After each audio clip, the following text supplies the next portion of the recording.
सकाळी आपण म्हणलो होतं की संध्याकाळी आपण आत्मचरित्र वाचणार आहोत. तसं मूर्ख लक्षणं वाचताना वाटत होते किती खरं आहे, समर्थानं कसं कळलं मी असं आहे म्हणून. बऱ्याच वेळेला टिकमार्क करत गेलो आपण. आता हे दुश्चित निरूपण बघा, त्याच्यात सकाळी सांगितलेलं वाचणार आहोत आपण. जास्त ओव्या आहेत पण तरी आवश्यक तेवढ्या ओव्या घेतलेल्या आहेत की माणूस आणि पाषाण यांच्यात तुलना केलेली आहे आणि माफी आपली मागितली आहे. पण खरं म्हणजे त्याला पाषाणाची माफी मागायची आहे समर्थाना की तुझी माणसाबद्दल तुलना केली म्हणून. पूर्वी एक कार्टून होतं फार, गाढव आणि गाढवाचं पिल्लू, वेड्यासारखं वागते पिल्लू. तर त्याचे वडील त्याला सांगतायत पुन्हा जर असा वागलास तर तुला माणूस म्हणेन. हे खरं आहे की नाही? आपण गाढव म्हणतो बिचाऱ्याला. लॉ ऑफ द जंगल म्हणू नका, rule of jungle, law of jungle अत्यंत शिस्तीत आहेत. एखाद दोन सिंह लढतायत एका सिंहिणीसाठी आणि एखाद्याला जर पराभव करावा लागला तर तो त्या सिंहिणीच्या मुलांना होस्टेज म्हणून नेत नाही, हायजॅक करत नाही, किडनॅप करत नाही, कुठलंही जनावर करत नाही. त्यांचे नियम ठरलेले आहेत आणि ते रामायण काळापासून ठरलेले आहेत, तसेच ते वागतात. अगदी लक्षात घ्या. माणूस तसा नाही. हा माणूस उद्या कसा वागेल सांगता येत नाही. एक फार टचिंग सीन आहे एका सिनेमातला. Cinema the man who knew too much, हिचकॉकचा सिनेमा आहे की जो माणूस त्याला मी खून करताना त्यांनी बघितलेला आहे, त्याला मारला म्हणजे साक्षीदार मेला. त्याला खूप माहीत आहे हू न्यू टू मच, म्हणून तो त्याला मारायला धावतो आहे. हातात सुरा घेऊन तो जाईल तिकडे त्याचा पाठलाग करतो. आता दुसऱ्या बाजूला मंदिर आहे म्हणजे चर्च आहे, त्या चर्चेत जत्रा आहे, खूप लोक तिथे जमलेले आहेत. हा येतो धावत धावत आणि रस्ता क्रॉस करायचा आहे. तो माणूस रस्ता क्रॉस करून तिकडे जातो. इतक्यात एक आजी ओरडते की माय ग्रँड चाइल्ड. हात सोडून निघालेला आहे आणि तिकडून अत्यंत वेगात एक ट्रक येतो. सगळेजण म्हणाले की डोळे मिटून घेतले की ते मेलच आहे. हा हातातला सुरा टाकतो आणि त्या ह्याला एक घेतो आणि खेचून इकडे घेतो. ट्रक निघून जातो. ती आजी म्हणते की you are an angel for my child. तू देवदूत आहेस, त्याचा वाचवला. सगळेजण अभिनंदन करतात. हा सगळ्यांना बाजूला, व्हेअर इज माय नाईफ, मला त्याला मारायचं आहे, हा मी वाचवला ना. दिस वॉज ह्युमन इन्स्टिंक्ट. माणूस तसाच वाचवेल ना. आणि तसं म्हणून तो जातो, वेगात पळतो आणि त्या याच्यात त्याला शोधून मारतो. आता इनडायरेक्टली हिचकॉकला काय सुचवायचं आहे, ह्याच्यात माणूसही आहे, माणुसकी असलेला. तो स्वतःचा जीव धोक्यात घालून आपण आपल्या शत्रूला मारतोय हे विसरून तो चाकू बाजूला टाकून, कारण त्यांनी नाही तर तसंच ओढलं असतं तर त्याला चाकूही लागला असता त्या मुलाला, पण काही नाही, पूर्णपणे त्याला वाचवलं आणि नंतर त्या माणसाला मारलं ते मारलंच. हेही लक्षात घ्या. दोन्ही आहेत गोष्टी. दुश्चित म्हणजे काय? एकच चित्त नाही तो. एकच चित्त नाही कोण? एकाग्र नाही तो. एकाग्र कोण नाही? अग्र नाही जीवनाला. अग्र म्हणजे फोकस, अग्र म्हणजे टोक. हे लक्षात घ्या. अग्र म्हणजे टोक, pin pointed, single pointed, single minded attention. हा चांगला विद्यार्थी आहे. आता काहीच ठरवू नकोस, आता मला जास्तीत जास्त मार्क्स मिळवायचे बस, हेच माझं ध्येय. त्याला म्हणतात ना की अर्जुनचा जो पक्षी होता त्याचा डोळा, किंवा वरती जो मासा होता त्याचा डोळा, पक्षाचा डोळा फोडून अर्जुन त्या परीक्षेत सगळ्यात पहिला आला आणि तो फिरणाऱ्या माशाचा डोळा फोडून त्याने द्रौपदी मिळवली. हे लक्षात घ्या ना तुम्ही. त्याला दुसरं काहीच दिसत नव्हतं. पक्षाचा डोळा लहानपणी आणि तो फिरणाऱ्या माशाचा डोळा मोठ्यापणी. हे महत्त्वाचं आहे. ह्याला फोकस्ड म्हणतात. एक सहज सांगतो, डॉक्टर नो नावाचा चित्रपट आला त्यावेळेला 007 सिक्रेट, हा जेम्स बॉन्ड ज्याला म्हणतात ना, तो जेम्स बॉन्ड जन्माला आला. 007 लायसन्स टू किल. जगातल्या कुठल्याही माणसाला तू मारू शकतोस. इंग्लंडच्या राज्याने तुला लायसन्स दिला, लायसन्स टू किल. आणि तो दोन हातात दोन गन्स घेऊन वरून जरी कोणी मारत असेल ना तर तो ज्या डोळ्यांनी त्याने एवढं ट्रेन केलेलं आहे, तो तिथे एक मारेल, तिकडे मारेल, इकडे मारेल. 360 डिग्रीजमध्ये हातात दोन पिस्तूल घेऊन तो मारतो. सगळ्यांना तो एवढा आवडला. तो झोपतो कसा माहीत आहे ना, त्याला लॉज म्हणजे सुंदर आहे ना, 5 स्टारमध्ये दिलेलं आहे. ती गादी वगैरे चांगली असेल पण त्याच्यात जर एखादा बग म्हणजे ट्रान्समीटर असेल, रिसिव्हर असेल तर तर तो 2 खुर्च्या असे घेतो आणि डोकं फक्त या खुर्चीवर, मध्ये काही नाही आहे, आणि पाय या खुर्चीवर असा तो झोपतो. तो ज्यावेळेला खोलीतून बाहेर पडतो त्यावेळेला खोलीला आपलाच एक केस उपटून योग्य ठिकाणी चिकटवतो. आल्यानंतर त्याच्या लक्षात येतं हा केस इथे नाही आहे, म्हणजे माझी खोली कुणीतरी येऊन बघितलेली आहे आतून. हा इतका सावध आहे, हे लक्षात ठेवा. हा जेम्स बॉन्ड.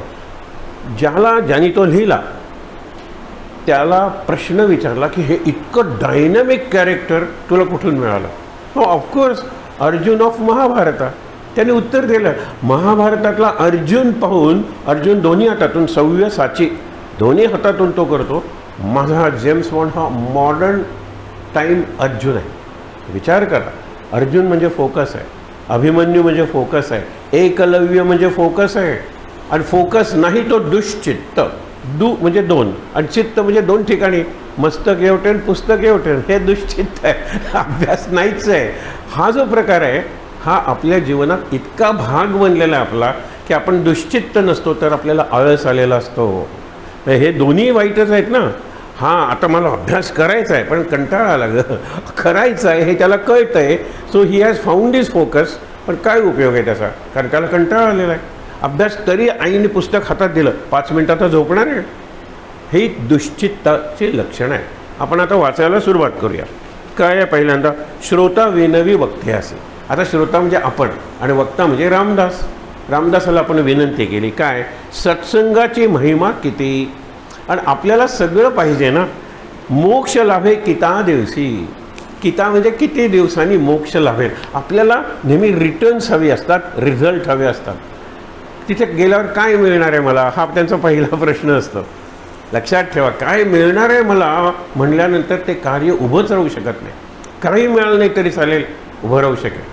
आता वेळ जाईल म्हणून मी तुम्हाला उदाहरणं सांगत नाही, पण अशा ज्या संघटना वर्षानुवर्ष आणि कधीकधी दशकं टिकतात ना, त्या अशावर टिकतात. मला काही मिळालं तर त्यात माझ्या देशाला मिळालं पाहिजे, ही संघटना टिकते. मला काय मिळेल म्हणल्यानंतर ती संघटना टिकतच नाही. कारण यांना TAD दिला नाही तर हे जाणारच नाहीत ना. आणि ही मंडळी सुट्टीचा दिवस ना, चल फक्त देशासाठी, तर ती संस्था टिकते, हे लक्षात ठेवा. म्हणून त्यांनी सांगितले मोक्ष लाभे किता दिवसा हे मजन निरोपावे. निरोपावे म्हणजे निरूपण करून सांगावे. मुक्ती लाभे तत्क्षणी. ते सांगतात तत्काळ. आणि तत्काळ आणि तात्काळ याच्यातला फरक लक्षात घ्या. रेल्वेची तिकीटं मिळतात ती तात्काळ असतात, तत्काळ नसतात. तात्काळ म्हणजे 24 तास वगैरे काहीतरी. तात्काळ इमिजिएटली, अर्जंटली, काहीतरी अर्जन्सी आहे म्हणून तात्काळ. तत्काळ म्हणजे काय? साधं उदाहरण तुम्हाला देतो. मी पाणी तापवायला ठेवलं, ते 30 डिग्री सेंटीग्रेड असेल रूम टेम्परेचर. तापेल तापेल तापेल तापेल 100 डिग्रीपर्यंत आलं की तत्काळ ते बॉईल व्हायला लागणार आहे. तत्काळ, मग उशीर नाही आहे. म्हणून धरावे ते पाय तत्काळ मोक्ष मी तुम्हाला देतो. संत सांगतात तत्काळ. तत्काळ म्हणजे वाल्या बसला. आणि तत्काळ म्हणजे 12 वर्षांनी तो काळ आला. बुद्ध बसला, 12 वर्षांनी तो काळ आला, त्याला प्रकाश दिसला, वाल्या वाल्मिकी झाला. तत्काळ. आपण ते मूल गर्भात असता आईच्या 9 महिने 9 दिवस आयडियली स्पीकिंग. मग त्याचा जन्म केव्हा सांगणार? त्याचं नक्षत्र मांडायचं आहे. सगळेजण सांगतात आकार धारण केलं की त्याला प्रारब्ध आलं की 2-3 आठवड्यात गर्भ त्याचे कन्सेप्शन नंतर म्हणूया आपण. जर मुलाला जीव येत असेल, जीव आधीपासूनच आहे, तर त्याचं कुंडली नक्षत्र तेव्हापासून मांडलं पाहिजे. तो जन्माला येईल, मग ते नर्सचं घड्याळ, त्या घड्याळाप्रमाणे ती लिहिणार आणि त्याप्रमाणे. कारण 2-3 मिनिटात भविष्य बदलतं ना माणसाचं. 2-3 मिनिटात हे करण योग वगैरे पंचांगाचे जे अंग आहेत ना बदलू शकतात. राम लक्ष्मण यांचे पायसदान एकाच वेळेला दिलं ना, मग त्या प्रसूती तशाच पुढे मागे झाल्या ना. केवढे निराळे. रामाचं लक्ष्मणाचं काय भाग्य एक आहे. रामाला समाधान मिळालं काय की मी माझ्या वडिलांचं वचन पूर्ण केलं. लक्ष्मणाला काय मिळालं? बरं, लक्ष्मणाच्या पत्नीला काय मिळालं? विचार करा तुम्ही. म्हणजे आकार धारण केलेल्याला जर प्रारब्ध आहे आणि प्रारब्ध हे अटळ आहे, सकाळी आपण पाहिलं, तर मला जर जीवनात फोकस पाहिजे तर बाकीच्या गोष्टींचा विचारच करू नका. अरे उद्याची परीक्षा आहे, मला आणखीन 1 दिवस मिळाला असताना तर काहीतरी झालं असतं. रात्रीच बातमी असे की परीक्षा लीक झाल्यामुळे पेपर. आता पेपर लीक होणं काही माझ्या हातात नाही आहे. लीक होणंच नाही, लीक न होणंही माझ्या हातात नाही आहे. आणि हा पेपर सगळ्यात शेवटी ठेवलेला आहे, 2 दिवसमध्ये सुट्टी आणि मग पेपर. अहो काही होऊ शकतं जगात, काहीही होऊ शकतं. मागे तुम्हाला सांगितलं होतं, एक उदाहरण सांगतो, काहीहीचं उदाहरण आहे हे. एक मित्र गुरुदेव रानडेंनी सांगितलं की माझे जे गुरु आहेत ते गुरु अत्यंत श्रेष्ठ गुरु आहेत, साक्षात परब्रह्म आहे. ते म्हणाले कशावरून? मी माझ्या मामाबरोबर गेलो तो गेल्या वर्षी आणि मनातल्या मनात त्यांना सांगितलं, जर जगन्नाथ शंकर शेठ स्कॉलरशिप म्हणजे संस्कृतमध्ये मी पहिला आलो संपूर्ण महाराष्ट्रात, त्यावेळेची गोष्ट आहे, मॅट्रिक होतं त्यावेळेला, SSC नव्हती, तर मी तुम्हाला गुरु मानेन आणि तुमचा अनुग्रह घेईन. हे आले ना पहिले गुरुदेव रानडे, त्याने अभ्यास भरपूर केला, चमत्कार नाही येतोय. मला पहिला यायचं तर अभ्यास केलाच पाहिजे, पण लाखो विद्यार्थ्यात पहिला येणं काही सोपं नाही आहे ना. 100 पैकी 100 मिळवले तरच ते शक्य आहे. फर्स्ट रँक पहिले आले, शरण गेले. दुसरा मित्र म्हणतो की मला काही हे पटत नाही. तू हुशारच आहेस रे, तो अभ्यास केलास, रँक मिळाली, इथे गुरुची कृपा कुठे आली? ते म्हणाले मला पटलं बाबा आतून. तर तो म्हणाला बघूया. त्यांनी मनातल्या मनात सांगितलं की यावर्षी मी जर पास झालो तर लगेच तुमच्याकडे येऊन तुमचा अनुग्रह घेईन. यावर्षी पास झालो तर म्हणाले मी तुला काही सांगत नाही, त्या मित्रांनी सांगितलं, पण मी मनातल्या मनात गुरुला सांगितलेलं आहे यावर्षी पास झालो तर तुमचा अनुग्रह, कारण तुमची कृपा आहे म्हणूनच मी पास झालो. रिझल्ट लागतो, हा पास होतो. तिकडे गेटो त्याला विश्वासच बसत नाही. तो म्हणतो हे सगळं चुकलं आहे, कारण ज्या विषयाला तो बसलेलाच नसतो परीक्षेला, त्या विषयाचे पेपर ज्या खोलीत ठेवलेले असतात ते शॉर्ट सर्किटनी सगळे पेपर जळले जातात. म्हणून सगळ्या विद्यार्थ्यांना declared as pass, declared as pass, सगळे विद्यार्थी पास. हा पास झाला ना बघा. आणि मग त्यांनी तोही चांगला शिष्य झाला. त्यांचा मुद्दा काय आहे की काहीही घडू शकतं. ह्याचे मार्क्स त्याला, त्याचे मार्क्स त्याला, ह्याच्याऐवजी तो, त्याच्याऐवजी तो, काहीही घडू शकतं. या युगात कलियुग आहे आणि ह्या देशात नाही म्हणलं तरी एखाद दुसरी व्यक्ती डिसिप्लिन असून भागत नाही. देशातली मेजॉरिटी लोक डिसिप्लिन पाहिजेत. तुम्ही जर अशा मोठ्या हॉस्पिटल्समध्ये जाऊन जर काय काय घोटाळे होतात आपल्याला लक्षात येत नाही. मेलं तरी ते लिपापोती म्हणतात ना, ते सफेद झूट केलं जातं, त्याचं काही नाही.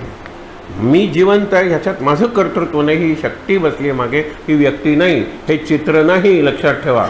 ते चैतन्य आहे आणि त्या चैतन्याची स्पंदनं खरंच ही फार महत्त्वाची आहे. ती फील झाली पाहिजेत, होतात. आतल्या खोलीत गेल्यानंतर एकदम निराळी तुम्हाला स्पंदनं जाणवतील. याच्यात एंटर केल्याबरोबर तुम्हाला जाणवतात. इथे सत्संग चालू असो किंवा नसो, मला जर विचाराल तर सत्संग चालू नसेल त्यावेळेला ती व्हायब्रेशन जास्त जाणवतात. अनुभव घेतला पाहिजे. पुढे वाचूया आपण. म्हणून मुक्ती लाभे तत्क्षणी, त्याला किती दिवसांनी मिळेल? तत्क्षणी.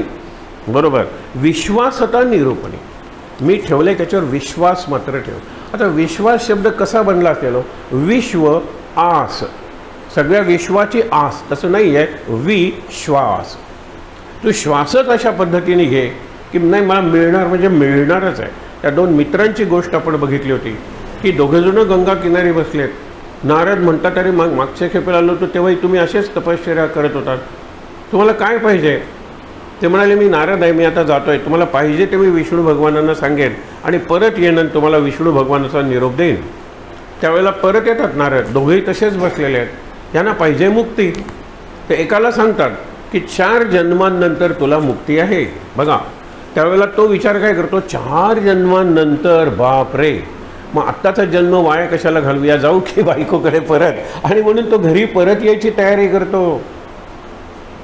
पण आपल्या मित्राला किती जन्मांनंतर आहे? मग तो सांगतो की समोरच्या चिंचेच्या झाडाला जेवढी पानं आहेत, चिंच बघितले तुम्ही, ती बारकी बारकी पानं किती हो, तितक्या जन्मांनंतर तुला मुक्ती आहे. ते म्हणल्यानंतर विष्णू भगवान असं म्हणाले, खरंच मी मुक्त होणार आहे? त्याला एवढा आनंद होतो, तो नाचायला लागतो आणि त्याच क्षणी मुक्त होतो. तत्काळ मुक्त झालेला आहे. मुक्तीला तो अगदी जवळ पोचलेला असतो. शेवटची परीक्षा राहिलेली असते की पेशन्स किती आहे त्याचा. विष्णू भगवान सांगितलं इतकी असंख्य जन्मांनंतर तुला मुक्ती आहे, असंख्य जन्मांनंतर. हा आनंदात आहे, असंख्य जन्मांनंतर मी मुक्त होणार आहे ना, माझी काही हरकत नाही. त्याच क्षणी मुक्त होतो. त्याच क्षणी म्हणजे तुझी तयारी झाली पाहिजे. तयारी झाली की मग तत्क्षणी विश्वासता निरूपणी दुश्चितपणे हानी होत असे. विश्वास जर ठेवला नाही, याने काय होतंय, ते करून काय मिळणार आहे, असं इतक्या जणांनी केलं, काही मिळालं आहे त्याला, हे दुश्चितपणा आहे. हा विचारच दुश्चितपणाचा विचार आहे, काही होणार नाही. मनाच्या तोडून ओढी, मनाची ओढ, मन वढाळं वढाळं आपण म्हणतो ना, की ते हाकला हाकला पुन्हा येतं पिकावर. आता इथे त्यांनी पाषाणाशी तुलना केलेली आहे की किती पीक जर आलेलं आहे बरं का, हाकललं गुराला तरी कुणी नाही असं बघून गुर पुन्हा त्या शेतात येतं. तसं आपलं मन आहे, मनाच्या तोडून ओढी, ओढ, मनाची ओढ आहे ना, मला तिकडे जावंसं वाटतं ना, जाणार नाही. आत्ता जावंसं वाटतं ना, आत्ता जाणार नाही. इतकं करावंसं वाटतं ना, इतकं करणार नाही. हे ठरवूया ना आपण, तेवढं तरी करूया. म्हणजे मेसेजेस मी 12 वाजेपर्यंत वाचणार नाही. गुड मॉर्निंग गेलं खड्ड्यात, का नाही म्हणत नाही? नाही हो, जणू काही तुम्ही बघितलं नाही तर माझ्यावर आकाश कोसळून पडणार आहे आणि माझ्या सगळ्या पुढच्या 7 पिढ्या नरकात जाणार आहेत, म्हणून मी एवढंही ठरवू शकत नाही. नाही बघणार ही सिरियल एक आठवडाभर, काही बिघडत नाही. 3 महिन्यांनी बघितले तरी सिरियल तिथेच असते. हा आपल्याला अनुभव आहे. मागे मी तुम्हाला सांगितलं होतं 3 महिन्यापूर्वी एखादी सिरियल संपली, नाव आठवतं का त्या सिरियलचं? नाही आठवत. त्या सिरियलमधली कॅरेक्टर्स आठवतात का? नाही आठवत. आणि आठवत असाल तर तुमच्या मेमरीची धन्य, नको त्या गोष्टी किती लक्षात ठेवल्या आहेत. ही गोष्टी गंमत आहे. ते आपण छोट्या छोट्या स्वतःच्या परीक्षा घेऊया. हे आहे तुम्हाला पुढे. श्रवणी बैसावे आवडी. आपण ते आवडीनं श्रवणीला बसलेलो आहे. आवडी, इंटरेस्ट पाहिजे, आवडी. सावधपणे घडीने घडी काळ सार्थक करावा. उरलेला जो आयुष्याचा काळ आहे तो घडीने घडी काळ सार्थक करावा. घडीने घडी म्हणजे प्रत्येक तास, प्रत्येक क्षण सार्थक करा. पुढे काय सांगितले? अर्थांतर पाहिल्या विण. अर्थ लक्षात घेत नाही जो करी श्रवण, तो काय, तो श्रोता नव्हे पाषाण मनुष्य वेशे. आणि पूर्वी तुम्हाला लक्षात ठेवा, आज कीर्तन रंगलं नाही, माझ्या एवढ्या वाती झाल्या. कल्पना करा, म्हणजे कापसाची वात वळायला बसली आहे, तिकडेच लक्ष आहे, तिच्या किती झाल्या, माझ्या किती झाल्या. कीर्तनकारने आख्यान कुठलं लावलं हे या बाईला माहीत नाही, पण कीर्तन काय छान झालं, एवढ्या वाती झाल्या. ती म्हणाली माझी 1 शेर भाजी निवडून झाली. हे हिने भाजी निवडायला घेतले. आपण निघतो ना, चिडकी काढतो, एक एक काढत, दुसरी कामं करायत, प्रवचन ऐकतायत. ते म्हणतात तसं करू नका तुम्ही. बघा, अर्थांतर पाहिल्या विण जो उगेची करी श्रवण, तो श्रोता नव्हे पाषाण मनुष्य वेशे. आता पाषाणाशी तुलना बघा. येते श्रोते मानतील शीण. माझ्यावर रागवते, शीण काढतो म्हणतात ना.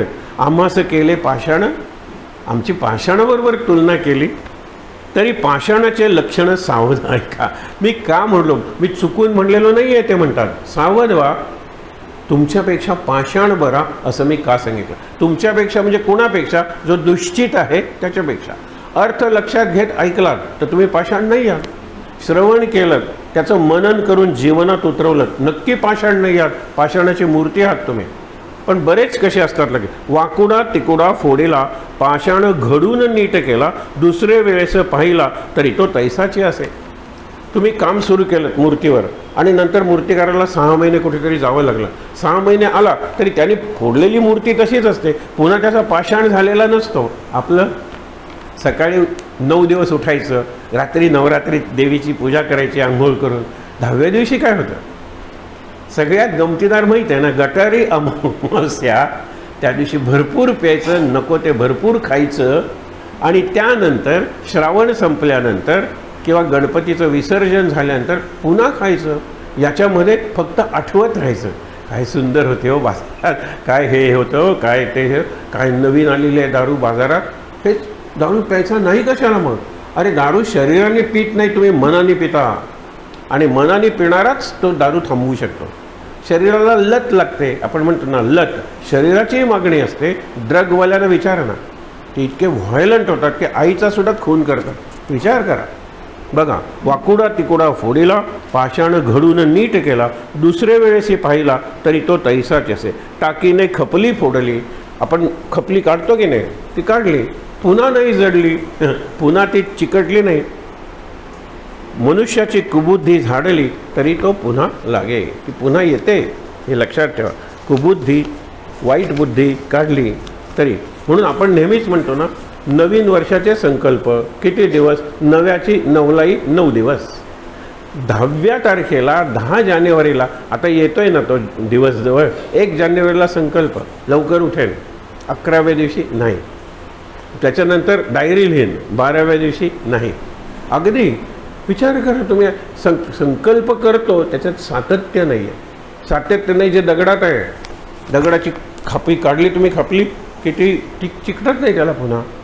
आपण एखादी वाईट सवय सोडली तर ती पुन्हा येऊन चिकटते. काय करायचं, मित्राने आग्रह केला, काय करायचं, पार्टीला इतरांबरोबर प्यावंच लागतं वगैरे वगैरे. आतून मला ते हवं आहे, माझ्या अंतर्मनात मला त्याची इच्छा आहे. पुढे बघा, सांगता अवगुण गेला पुन्हा मागुता जडला, या कारणे महाभला पाषाण गोठा. तुमच्यापेक्षा पाषाण गोठा म्हणजे आपल्यापेक्षा पाषाण गोठा ते म्हणतात की महाभला तो भला. माणिक, मोती, प्रवाळ हे स्टोन्सच आहेत ना, they are called precious stones. शेवटी तुम्ही गेलात वगैरे, प्रेशस स्टोन्सचं सेक्शन आहे, म्हणजे त्याच्यात डायमंड असेल, पर्ल्स असतील, पण दे आर प्रेशस स्टोन्स. दगड आहेत, म्हणजे दगडात सुद्धा काही प्रेशस असतात, माणसांच्यात असतीलच असं काही नाही. हा मुद्दा आहे तिथे. माणिक, मोती, प्रवाळ, पाची म्हणजे 5, एमेरल्ड ज्याला म्हणतात ते, वैडूर्य, वज्रनीळ, गोमेदमणी, परिस केवळ पाषाण बोलीचे, मुळात पाषाणच आहे.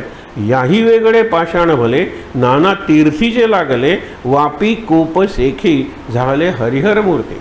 असे कितीतरी पाषाण मिळतात, विशेषतः नदीतले. त्याचे गोटे होतात आणि तो गोटा आहे तो पूजला जातो. नर्मदेतले गोटे म्हणतात ना, त्याचे शाळीग्राम होतात, त्याचा गणपती होतो, बऱ्याच गोष्टी असतात. म्हणजे दगडाला आकार देऊन मूर्ती त्याचे हरिहर, विष्णूही बनतो आणि हरही बनतो, शिवही बनतो. तुमच्यातून काय निर्माण होतं, काय निर्माण होतं हा विचार करा. याचा पाहता विचार, पाषाण ऐसे नाही सार, मनुष्य ते काय पामर पाषाणापुढे. दरिद्र्य मनुष्य, पाषाणाशी तुलना करता माणूस दरिद्री आहे, पामर शब्द वापरला आहे. आणि शेवटी पुन्हा एकदा त्यांनी क्षमा मागितली, ते लक्षात ठेवा. दुश्चितपणे कार्य नासे, दुश्चितपणे चिंता वसे, दुश्चितपणे स्मरण नसे, क्षण एक पाहता. दुश्चितपणे नव्हे साधन, दुश्चितपणे नव्हे न घडे भजन, दुश्चितपणे नव्हे ज्ञान साधकासी. दुश्चितपणे न घडे श्रवण, दुश्चितपणे न घडे विवरण, दुश्चितपणे निरूपण हातीचे जाय. दुश्चितपणापासून सुटला तरी तो सवेची आळस आला, आळस हाती प्राणी आला उसंतची नाही. काय सुंदर वाक्य आहे ना. आळशी माणसाला वेळ नसतो आणि म्हणून ते वाक्य प्रसिद्ध झालं होतं. ज्या वेळेला ते म्हणलं गेलं, busiest people have mostest time. Most नाही, mostest time. Busiest people and laziest people have leastest time.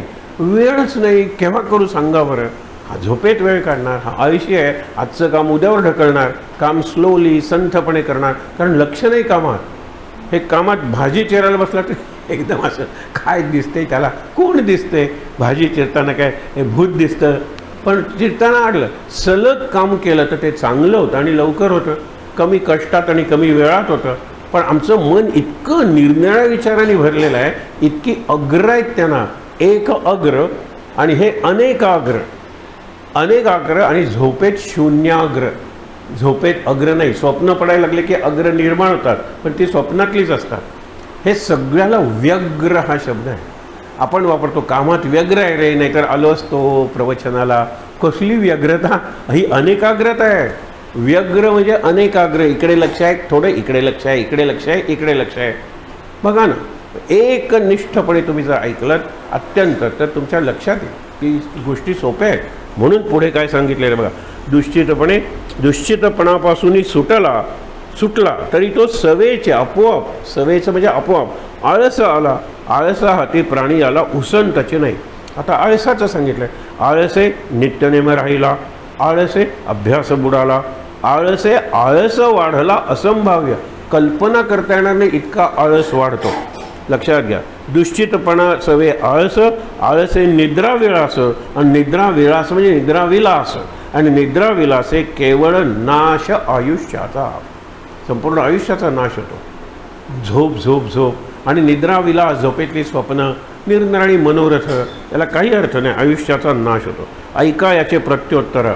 आता मी उत्तर देतो ते नीट ऐका, याच्यावर उपाय काय ते सांगितलेलं आहे. ऐका याचे प्रत्युत्तर, कथेसी व्हावे निरुत्तर, संत संघाचा विचार ऐसा असे. निरुत्तर म्हणजे तुमच्या सगळ्या प्रश्नांची उत्तरं मिळाली, आता प्रश्नच राहिला नाही म्हणून उत्तर राहिलं नाही, अशा अर्थाने निरुत्तर झाला. आता सगळी उत्तरं मिळाली. पुढे काय झालं आहे लक्षात घ्या.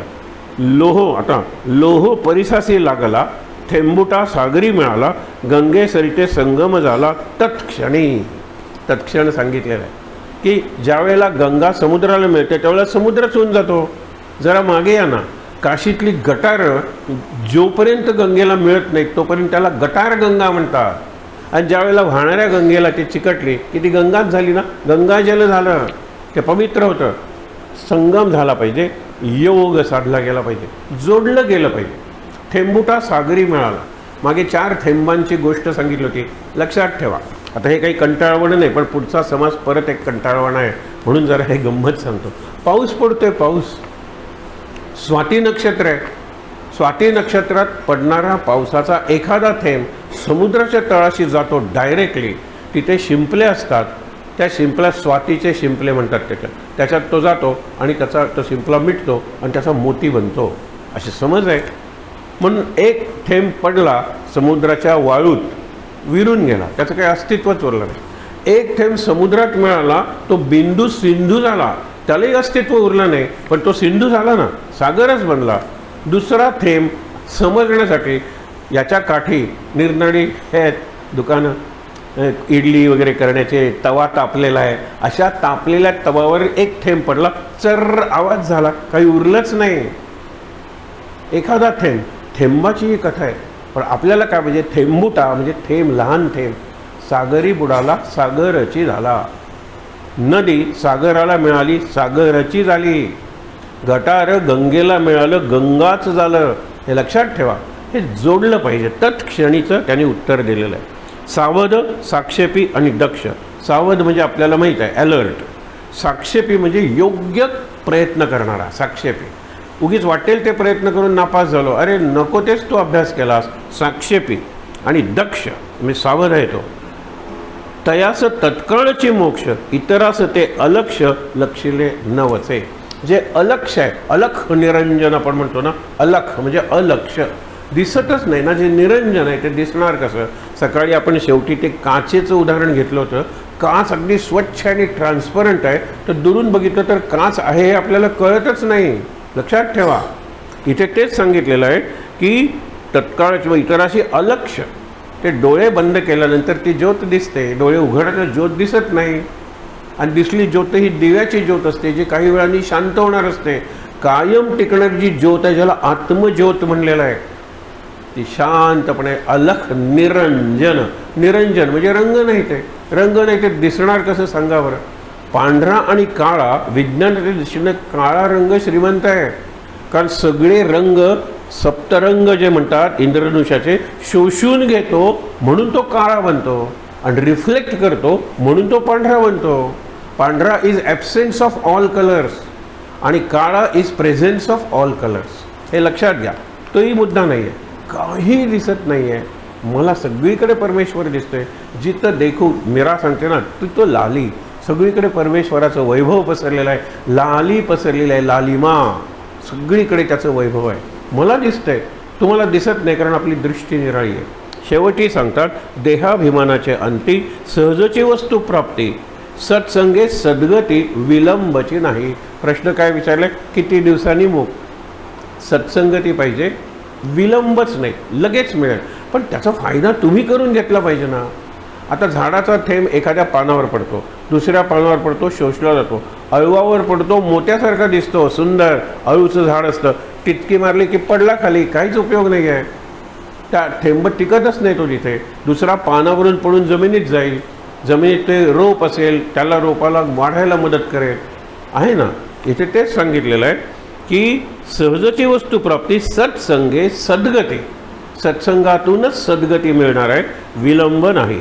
अवगुण त्यागावया कारणे, अवगुण त्यागावया, अवगुण जर टाकायचे असतील, न्याय निष्ठुर लागे बोलणे, कठोर बोलायलाच पाहिजे.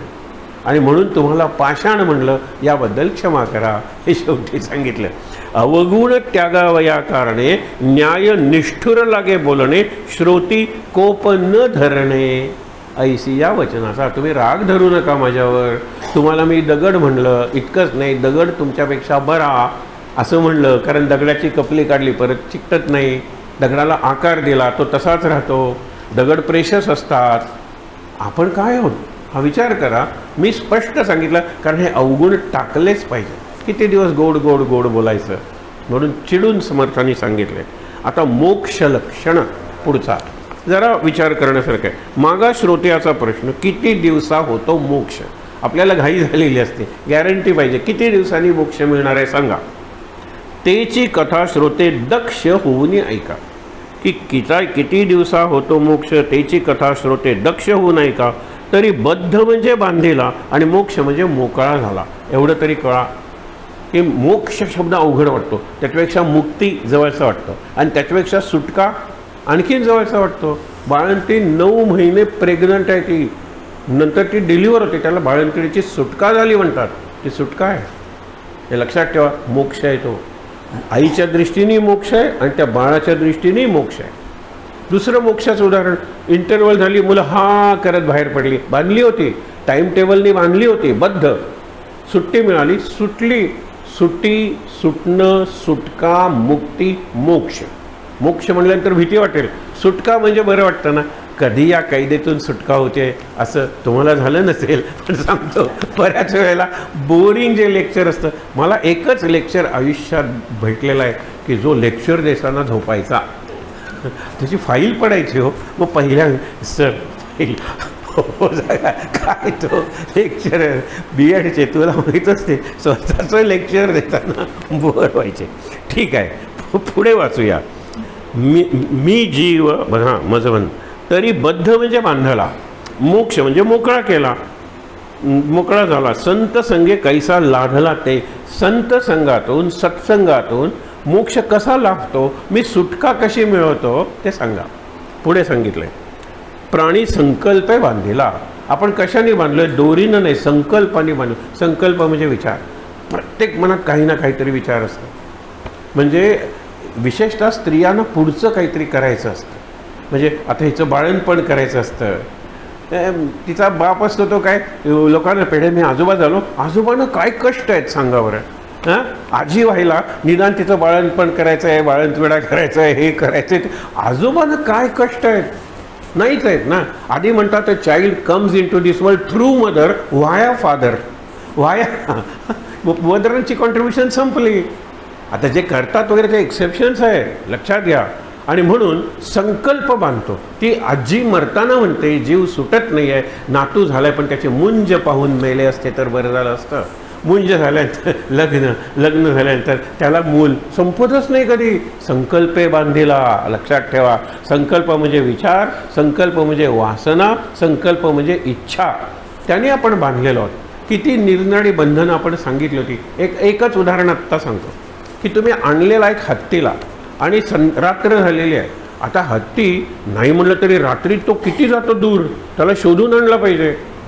साखळ दंडांनी त्याला बांधतात झाडाला, मोठ्या झाडाला. हा साखळ दंड घरी विसरलेला आहे. याच्याकडे राजू म्हणजे रोप्स आहे, पण हत्ती ते तोडून निघून जाईल. म्हणजे या रात्रभर जागलं पाहिजे. हा असं काय करायचं विचारात असताना एक साधू येतो जुना. तो म्हणतो काय तुझी अडचण काय, समस्या, प्रॉब्लेम काय? तर तो म्हणतो हत्ती मी बांधायला साखळदंड विसरले. अगदी सोपं आहे. आपण अरण्यात आहोत ना, रानात. हां, सगळीकडे तुला ही कोळ्याची जाळी दिसतायत ना मोठी, ती अलगद काढ आणि हत्तीच्या पाठीवर टाक. अलगद काढ, हत्तीच्या चिकटणार ना, कोळ्याचं जाळं आहे ते लगेच चिकटतं. सगळीकडे टाक. Cover your elephant with the spider's webs. कोळ्याच्या जाळ्याने बघ हत्ती. आणि हत्ती विचार काय करतो, इतके दिवस मला साखळदंडाने बांधत होते तरी मी फ्री होतो ना, थोडा इकडे तिकडे. आज इतकं घट्ट मला बांधलेलं आहे, तो सोडेसुद्धा हलवत नाही हो रात्रभर. सकाळ झाल्यानंतर हत्तीला तो म्हणतो चल, हत्ती हलत नाही आहे. तो साधू तिथे मुक्कामालाच असतो. तो म्हणतो अरे त्याला बांधलंयस ते सोडणं आधी. कशाने बांधलंय मी? अरे ती कोळ्याची जाळी नाही का टाकलीस? आहे त्यांनी काय बांधलंय? हत्तीने बांधून घेतलंय. हत्तीने स्वतःला बांधून घेतलंय, लक्षात ठेवा. आणि म्हणून हत्ती हलत नाही. इतकं जवळून मला कुणी बांधलं नव्हतं आत्तापर्यंत. त्याच्यावर फक्त कोळ्याची जाळी टाकलेली आहे की जे आपल्याला बोटाला जरी आलं तरी आपण असं करून टाकू. हत्ती बांधला गेला. हत्ती बांधीचे ऊर्ण तंते दासबोधातलेच आहे. हत्तीला बांधायचं आहे. पुढे खूप उदाहरण देता येतील पण राहू दे, पुढे बघूया. मी जीव मज प्राणी संकल्पे बांधिला, जीवपणे बद्ध झाला. जीव म्हणजे देह. मी देह आहे ना, हे सगळ्यात मोठं बंधन आहे. मी देहाच्या पलीकडे आहे. तुम्ही फ्री राहाल बरेचसे. हे साधू संत बघा काय मस्त अशा मजेत असतात आणि त्यांच्यात ती शक्ती येते. सध्या एक बाबा, त्यांना काहीतरी गुरु बाबा वगैरे म्हणतात, नर्मदेच्या काठी फिरत होते अन्न न घेता, पाणीसुद्धा न पिता असा उल्लेख मी ऐकला आहे. काय तेज आले त्यांच्या अंगात. गेले वर्षभर मी बघतोय त्यांना चालताना. ते चालतातच आहे आणि जनावरं त्यांना वश झालेली आहेत. झाडं त्यांना वश झालेली आहेत. ते नुसतं झाडांकडे बघितलं अक्षरशः तुम्हाला वाटेल ही कुठली ट्रिक फिल्म आहे. बिलकुल नाही. त्यांच्याबरोबर कॅमेरा म्हणजे काही प्रेसचे असतात की जे त्यांची टिंगल करायला आलेली असतात. पण हे लंगोटी घालून देहभान हरवलेले कपडे, कारण सतत फिल्मिंग चालू आहे म्हणून कपडे त्यांचे 1-2 शिष्य आहेत त्यांच्याबरोबर, पण तेही तसेच. विचार करा, बांधलेलोच नाही आम्ही. बंधन तुम्ही घातलेलं आहे. गजानन महाराज, स्वामी समर्थ, कुठलेही संत घ्या फॉर दॅट मॅटर, बांधलेले नाही आहे. हे आपण मात्र यांनी बांधतो त्यांनी बांधतो, बंधन. म्हणून पुढे काय, मी जीव मज बंधन, मज आहे जन्म मरण, केल्या कर्माचे फळ आपण भोगी ना. आता काय करायचं, कर्म भोगलंच पाहिजे. म्हणजे आता पुढच्या जन्मी भोगलं पाहिजे. पुढच्या जन्माची तयारी मी आत्ताच करतो. उलट हा जन्म शेवटचा अशी तयारी करता येते की, पण मला सुटायचंच नाही आहे. लक्षात ठेवा महाराजांची ती गोष्ट. अगदी 1-2 वाक्यात तुम्हाला सांगतो. महाराज असे प्रवचन करायला बसलेले देहातले महाराज आहेत. गोंदवल्याचा प्रसंग आहे. तरुण बसलेले आहेत, मध्यमवर्गीय म्हातारे बसलेले आहेत, असे जवळही आहेत. ते म्हणतात काय अडचण, कोणाला दुःख आहे वगैरे, सगळेजण म्हणतात निरनिराळ्या प्रकारची दुःख आहेत. मग आजोबा तुम्हाला काय दुःख आहे. ते म्हणतात खूप चांगलं खायला आता मिळतं घरात पण दातच नाहीत म्हणून खाता येत नाही फोडून. दुसरे म्हणतात हे आहे ते नाही, सगळं. ते म्हणतात मग आता काय आता केव्हा एकदा देव उठवतोय हे बघायचं, आम्हाला मुक्त व्हायचं आहे. म्हणाले छान. महाराज म्हणाले डोळे बंद करा. मला आत्ता एक मंत्र हनुमंतांनी सांगितलेला आहे, तो मी मनातल्या मनात 3दा म्हणतो, तुम्ही मुक्त व्हाल. ज्यांना मुक्त व्हायचं आहे त्यांनी. पण खरंच महाराज डोळे उघडतात तोपर्यंत सगळे आजोबा गेलेले असतात. त्या तरुणांना आश्चर्य वाटतं, कुठला जादूचा मंत्र तुम्ही म्हणलात आणि हे मुक्त झाले. म्हणाले मुक्त नाही झाले, लुप्त झाले. ते कुठेतरी निघून गेले आपल्या घरी की काही खायला मिळत नाही, पण तेच मिक्सरमध्ये घालून खाल्लं तरी चव असते थोडीफार. सगळं काय मी मार्ग काढतो त्यातून. दिसत नाही लेन्स लावेन, ऐकू येत नाही इथे यंत्र लावेन, पण जगायचं आहे. नुसतं तोंडावर आहे, केव्हा एकदा सुटेन असं झालं. नको हे जीवन, नको या वेदना, फक्त म्हणतो पण प्रत्यक्षात पाहिजे. पुढे बघा, शंकराचार्यानं विचारलं तू कोण. त्याने बरोबर उलटं उत्तर दिलं, मी देह नाही म्हणून मी डोळे नाही, कान नाही, नाक नाही, मी इंद्रिय नाही. बरोबर, मला जन्मच नाही आहे, त्यामुळे मला आईवडील नाही आहे. आईवडील नाहीत म्हणजे कोणतंही नातं नाही आहे. लक्षात ठेवा, मला कोणतंही नातं नाही आहे. आणि मी जन्मलोच नाही म्हणून मला जात नाही आहे. जात नाही म्हणून मला धर्म नाही आहे. मी सगळीकडे व्यापून आहे म्हणून मला देश नाही आहे. हे नाही ते नाही ते नाही ते नाही, मग आहे काय. हे सगळं गेल्यानंतर जो उरतो, चिदानंद रूप शिवोहम शिवोहम, मी तो सच्चिदानंद शिव आहे. सच्चित आनंद असा रूप जो शिव आहे तो मी आहे. हा परिचय 9 वर्षाचं ते बाळ एका अर्थाने ते करून देतं आपल्या गुरुंना. आणि गुरु सगळ्यांना सांगतात, तिथे 90 वर्षाचे त्यांचे शिष्य आहेत. बरोबर आहे ना. हा भाष्य करेल ना ग्रंथावर, मी याच्यासाठी थांबलेलो होतो. गुरु थांबलेला होता. त्यांच्या स्वप्नात गुरु जातात आणि केरळवरून ते नर्मदेच्या काठी म्हणजे गुजरातमध्ये येतात. विचार करा, केवढा चालत आलेला. आणि 8व्या वर्षी संन्यास घेतला. वर्षभर चालतायत. नंतर गुरु दिसले. 9व्या वर्षी गुरु सगळ्यांच्या जगत म्हणतात तुझा परिचय करून दे. आपण परिचय म्हटल्यानंतर मी इथला माझं नाव, हे माझ्या वडिलांचं नाव, हे माझं हे सगळं सांगतो की नाही. त्यांनी काहीच सांगितलं नाही. मी हे नाही ते नाही ते नाही. मी हे नाही ते नाही ते नाही, मी घर नाही, खांब नाही, भिंत नाही, छप्पर नाही, जमीन नाही, मी नाही. चला मग स्वयंपाकघरात गेल्यानंतर मी चमचा नाही, मी डाऊल नाही, मी हे नाही, मी ते नाही, मी ते नाही. चला हॉलमध्ये आल्यानंतर मी हे चित्र नाही, मी सोफा नाही, कोच नाही, नाही नाही नाही.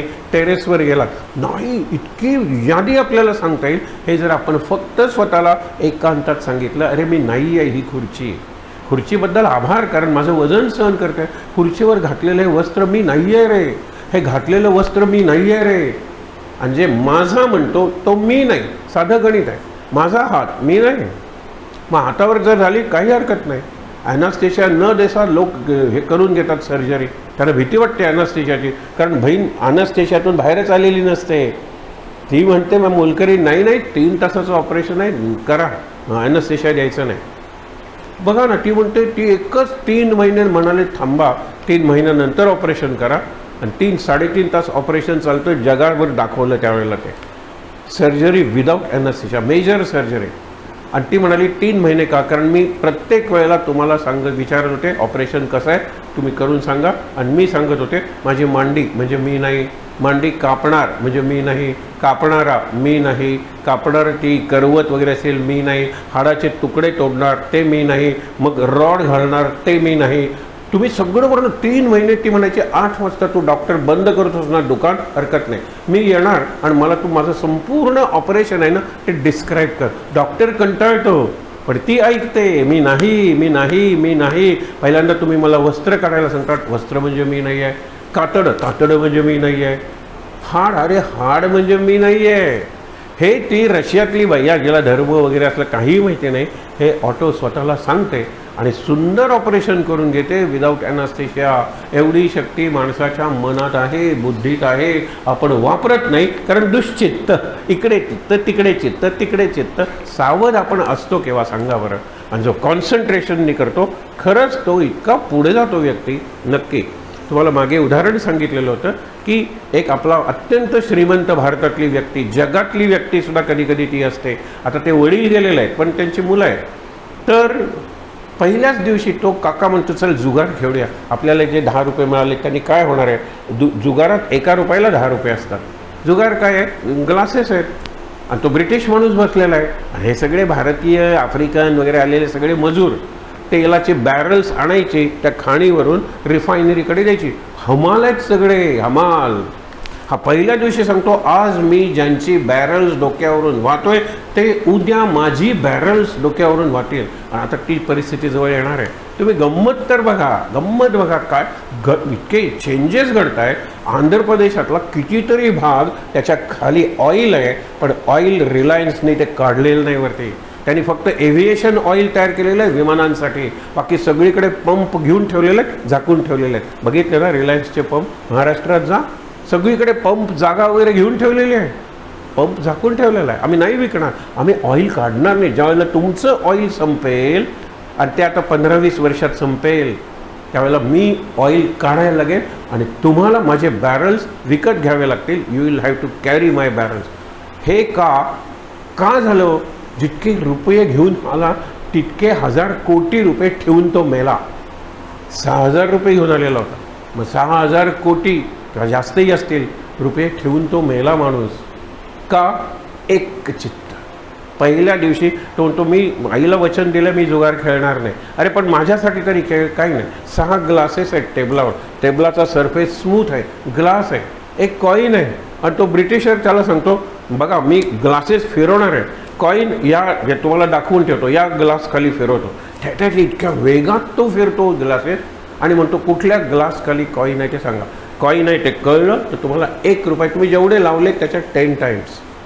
परत दुसऱ्या वेळेला ग्लास, हा प्रत्येक वेळेला ओळखतो. लक्षात ठेवा. त्यावेळेला तो ब्रिटिशर म्हणतो की तू लाख रुपये लावले होतेस, तुला 10 लाख रुपये मला द्यावे लागणार आहे, आत्ता माझ्याकडे नाही आहे, मी हा गेमच तुला विकतो, पण मला सांगतो what is the secret. Every time you said it correct, every time. तू जवळजवळ 20 डाव खेळलास, 1 रुपयापासून सुरुवात करून लाख रुपयापर्यंत पोहोचला. एकाचे 10, 10चे 100, 100चे 1000, 1000चे 10,000 असे मी तुला देत आलो. आता तू 10 लाख, माझ्याकडे एवढे पैसे नाहीत पण मी देईन तुला. हा गेम तुझा झाला. You tell me the secret. त्यांनी जे सिक्रेट सांगितलं तेवढं तरी आपण करूया की. ते म्हणाले तो आपल्याला सगळ्यांना दाखवून ग्लास खाली कॉईन ठेवत होता, तुम्ही त्या 6 ग्लासेसकडे बघत होता आणि शेवटी रामा तू पाव म्हणून या ग्लास खाली मी फक्त तो एक ग्लास बघत होतो आणि किती वेगात इकडे गेला तिकडे गेला तिकडे गेला तिकडे गेला, बाकीचे ग्लासेस मी बघतच नव्हतो. They did not exist. I saw only that glass. कितीही वेगाने मूव्ह केला तरी माझे डोळे त्याच्यापेक्षा वेगाने मूव्ह करत होते. इथे हा ग्लास आला, हा ग्लास इकडे आला, मी प्रत्येक वेळेला जिंकत होतो. दिस इज कॉन्सन्ट्रेशन. हे लक्षात ठेवा, दिस इज कॉन्सन्ट्रेशन. त्याने तो केवढा यशस्वी होतो माणूस. पुढे बघा बरं. पापाचे फळ ते दुःख, हे सोपं आहे. पुण्याचे फळ ते सुख. पाप पुण्य आवश्यक भोगणे लागे. ते भोगल्याशिवाय सुटका नाही, ह्याला प्रारब्ध म्हणलेलं आहे. पुढे आणखीन एक सिद्धांत सांगितलेला आहे बघा. आता मी जे देईन ते पुढील जन्मी पावेन. अरे कशाला पुढच्या जन्माचं बोलता सांगा बरं. याच जन्मात मी सगळं पाप पुण्य 0-0 करून मुक्त होईल. पाप पुण्य इक्वल झालं की पुढचा माणसाचा जन्म येतो. लक्षात ठेवा. पाप पुण्य x is equal to y. पुण्य पाप 1, पुढचा जन्म माणसाचा. पुण्य कमी पाप जास्त जनावराचा जन्म. हे अगदी लक्षात घ्या. आणि पाप 0 पुण्य 0 की मुक्ती. ही गणित कळण्यासारखी आहेत. आणि म्हणजे सगळं पाप भोगून संपवलं, सगळं पुण्य भोगून संपवलं. आता काय? आता मी मुक्त आहे. आता हे कसं लक्षात ठेवा. देहाच्या पातळीवर मुक्ती नाहीच आहे. लक्षात ठेवा. मुक्ती मनबुद्धीच्या पातळीवर आहे. आता मी जे देईन ते पुढील जन्मी पावेन. ऐसे कल्पे तो अज्ञानबद्ध समजावा. कशाला पुढच्या जन्माच्या तुम्ही आणा भाका घेता. या जन्मात नाही, पुढच्या जन्मी आपण एकत्र येऊ. कशाला पुढचा जन्म? मला कशाला त्या पुढच्या जन्मात ओढता तुम्ही? मी याच जन्मात मुक्त होणार आहे. पुढे बघा. पाप पुण्य समता घडे तरीच नरदेह जोडे. पाप आणि पुण्य equal, x is equal to y सांगितलं की नाही. कमी मस्त मजेत. पुढचा जन्म माणसाचा, म्हणजे इथून पुढे मी सुरू करीन माझा अभ्यास आणि मुक्त होईल. पुढे लक्षात ठेवा. आता समता घडे तरीच नरदेह जोडे. येरवी हा जन्म न घडे हे व्यास वचन भागवते. पुरुषाचा माणसाचा जन्म येणार नाही. मग पुण्य इतकं कमी आणि पाप इतकं जास्त तर कसा डुकराचा जन्म आहे, गाढवाचा जन्म आहे, कुत्र्याचा जन्म आहे, अजगराचा जन्म आहे. हे सगळं भागवतात सांगितलेलं आहे. आणि त्याच्यात आणखीन एक सांगितलं, जन्म कुठला आहे मी सांगत नाही. प्रवचनात जर लक्ष देत नसेल तो पुढच्या जन्मी ब्लँक ब्लँक ब्लँक होईल. मी कशाला सांगू कोण होईल? भागवतात वाचा, गंमत आहे. तर आता मी ज्या पाप पुण्य समता घडे तरीच नरदेह जोडे. येरवी हा जन्म न घडे हे व्यास वचन भागवती. नरदेह दुर्लभ म्हणजे दुर्लभ. अल्पसंकल्पाचा लाभ. गुरु कर्णधारी स्वयंभ सुख पावते. गुरु आहेत ना तर लगेच तुम्हाला मुक्त होता येईल. गुरुचे पाय सोडता कामा नये. आपण बघितलंय ना, पायाला स्पर्श केला गुरु पाय मागे घेऊ शकतो. नमस्कार करू नकोस मला, पण पाय घट्ट धरले तर तू जाल तिकडे मी येईन. याला शरणम प्रपद्ये म्हणलेलं आहे. नुसतं स्पर्शनम नाही आहे, शरणम प्रपद्ये म्हणजे आपण म्हणतो ना घोटा आणि गुडघा याच्यामधला पाय धरून राहायचा. तू जाशील तिकडे मी फरफटत येणार तुझ्या मागे. हा निर्धार आहे आणि मग गुरुला अनुग्रह करावाच लागतो. हे लक्षात ठेवा. ज्ञानेविन प्राणियासी जन्ममृत्यू लक्ष 84. की तुका आत्महत्या त्यासी म्हणून आत्महत्यारा. ज्ञान पाहिजे, ज्ञानाशिवाय मुक्ती नाही. हा ज्ञानदशक आहे. काल आणि आज आपण ज्ञानाचा विचार करतोय म्हणून जरा अवघड वाटते आपल्याला ते. ज्ञानेविन प्राणियासी जन्ममृत्यू लक्ष 84 म्हणजे मुक्ती नाही. 84 लक्ष जन्म. की तुक्या आत्महत्या त्यासी म्हणून आत्महत्यारा. आत्महत्या करणारा त्याला समर्थ आत्महत्यारा म्हणतात. आणि पुन्हा पुढचा जन्म म्हणजे आत्महत्याराच ना. बघा, मुक्त होणारे. आत्महत्या कशाला करतोस? आत्मा आहे त्याला संजीवनी दे. आत्मा आहे त्याचं जीवन वाढव. हे कर. शेवटी काय सांगितलेलं आहे की ज्ञानेविन प्राणियासी. ऐसे मूर्ख अज्ञान जन केले संकल्पे बंधन. शत्रू आपणासी आपण होऊन ठेला. स्वतःचाच मित्र आणि स्वतःचाच शत्रू. आत्मैव आत्मना बंधू आत्मैव रिपू आत्मना. भगवद्गीतेतला आहे. तूच तुझा शत्रू आणि तूच तुझा मित्र. चांगल्यात चांगला मित्र तूच तुझा आणि वाईटात वाईट शत्रू तूच तुझा. दुसऱ्याला दोष देऊच नकोस. पुढे तेची वस्तू ते आपण तत्त्वमसी. हे गुरु सांगतात तेची वस्तू ते आपण. हे महावाक्याचे लक्षण साधू करीती निरूपण आपुलेच मुखे. जेची क्षणी अनुग्रह केला तेची क्षणी मोक्ष झाला. बंधन नाही आत्मयाला बोलोची नाही. बंधन नाही आहे आत्म्याला. अनुग्रह केला म्हणजे त्या क्षणी तो खरं मोकळा होतो, झाला पाहिजे. स्वप्नामध्ये जो बांधला तो जागृतीने मोकळा केला. ज्ञान विवेके प्राणी आला मोक्ष प्राप्ती. ज्ञान विवेक दोन्ही पाहिजे. समर्थांचा विवेकावर जास्त भर आहे, कारण ज्ञान नुसतं नाही, ज्ञानाचं मनन चिंतन झालं पाहिजे आणि त्यातून विवेक म्हणजे विजडम. विजडम म्हणजे ज्ञानाचं शेवट आहे आणि सुरुवात आहे इन्फॉर्मेशन, माहिती, ज्ञान आणि विवेक. एवढं लक्षात ठेवा. पुढचा वाचूया आत्मदर्शन. सोपं आहे वाचायला बघा. मागा झाले निरूपण. परमात्मा तो तूची जाण तत्त्वम असे. तया परमात्म्याचे लक्षण ते हे ऐसे असे. परमात्मा आहे कसा? जन्म नाही. मगाशी सांगितलेलं सगळं इथे आलेलं आहे. जन्म नाही, मृत्यू नाही, येणे नाही, जाणे नाही, बद्ध मोक्ष दोन्ही नाही परमात्म्यासी. परमात्मा निर्गुण निराकार. परमात्मा अनंत अपार. परमात्मा नित्य निरंतर जैसा तैसा. तया नवविधामध्ये सार. नवविधा भक्ती सांगितली, त्याच्यातली सार म्हणजे आत्मनिवेदन थोर. तयेचा करावा विचार स्वानुभवे स्वयं. आत्मनिवेदन म्हणजे काय करायचं? आपुलिया स्वानुभवे आपण असं निवेदावे, अर्पण करावे. अर्पण करण्याचा अनुभव आला पाहिजे. एक उदाहरण तुम्हाला सांगतो, सोपं आहे. देवकार्य होतं घरात आणि घरात तात्यासाहेब केतकर की ज्यांच्या तोंडून महाराज बोलले 25 सालापासून 67 सालपर्यंत 42 वर्ष म्हणजे 3.5 तप महाराज अखंड जवळजवळ बोलत होते. तात्यासाहेब केतकर त्यांच्या वडिलांची गोष्ट आहे. वडील म्हणायचे महाराज महाराज महाराज, बस मला चौथा शब्दच विचारू नका. तिन्ही अवस्थेत महाराज. आरंभी महाराज, मध्ये महाराज, शेवटी महाराज. चौथं नाहीच आहे, ते महाराज. सगळेजण जेवायला बसले. सून आली. सुनीने दक्षिणा, पूर्वी दक्षिणा प्रत्येकाला द्यायचे माहीत आहेत ना. आलेले सगळे अतिथी आहेत म्हणून ठेवली की दक्षिणा ठेवले. भाऊराव मध्ये जेवायला बसलेत. ते घराचे स्वामी आहेत घेऊ. त्यांचं घर आहे ज्याच्यात तात्यासाहेब मुलगा राहतोय. दक्षिणा न ठेवता पुढे गेले. सुनेला बोलवलं की मला दक्षिणा का नाही ठेवली? हे घरच तुमचं आहे, तुम्ही पाहुणे आहात का? तुम्ही अतिथी आहात का? तुम्ही स्वामी आहात या घराचे, मग स्वामीला दक्षिणा कशाला द्यायची? स्वामी महाराज, हे महाराजांच्या घरात राहतो, हे भाडं देतो ना दर महिन्याला, हां इथे दक्षिणा ठेव.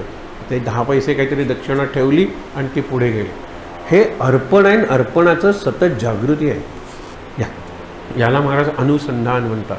अनुसंधान म्हणजे कॉन्स्टंट रिमेंबरन्स. सतत लक्षात आहे माझ्या, तुम्ही महाराजांचा, मी महाराजांचा, मी महाराजांचा. महाराज माझे म्हणू नका, ते अवघड आहे. मी महाराजांचा. समुद्राची लाट असते, लाटेचा समुद्र नसतो. कारण कालच बघितलं, लाट म्हणजे नवीन गोष्टच नाही आहे. समुद्र हलायला लागला की लाट म्हणतात. विचार करा तुम्ही. आणि म्हणून सांगितलेलं आहे की परमात्मा तो तूच जाण. जन्म नाही, मृत्यू नाही. बघितलं. तया नवविधा भक्तीमध्ये सार. आत्मनिवेदन थोर. तयेचा करावा विचार स्वानुभवे स्वयं. अनुभव महत्त्वाचा आहे. आपुलिया स्वानुभवे आपणास निवेदावे. आत्मनिवेदन जाणावे ऐसे असे. आत्मनिवेदनाचे लक्षण आधी पाहावे मी कोण, मग परमात्मा निर्गुण तो ओळखावा.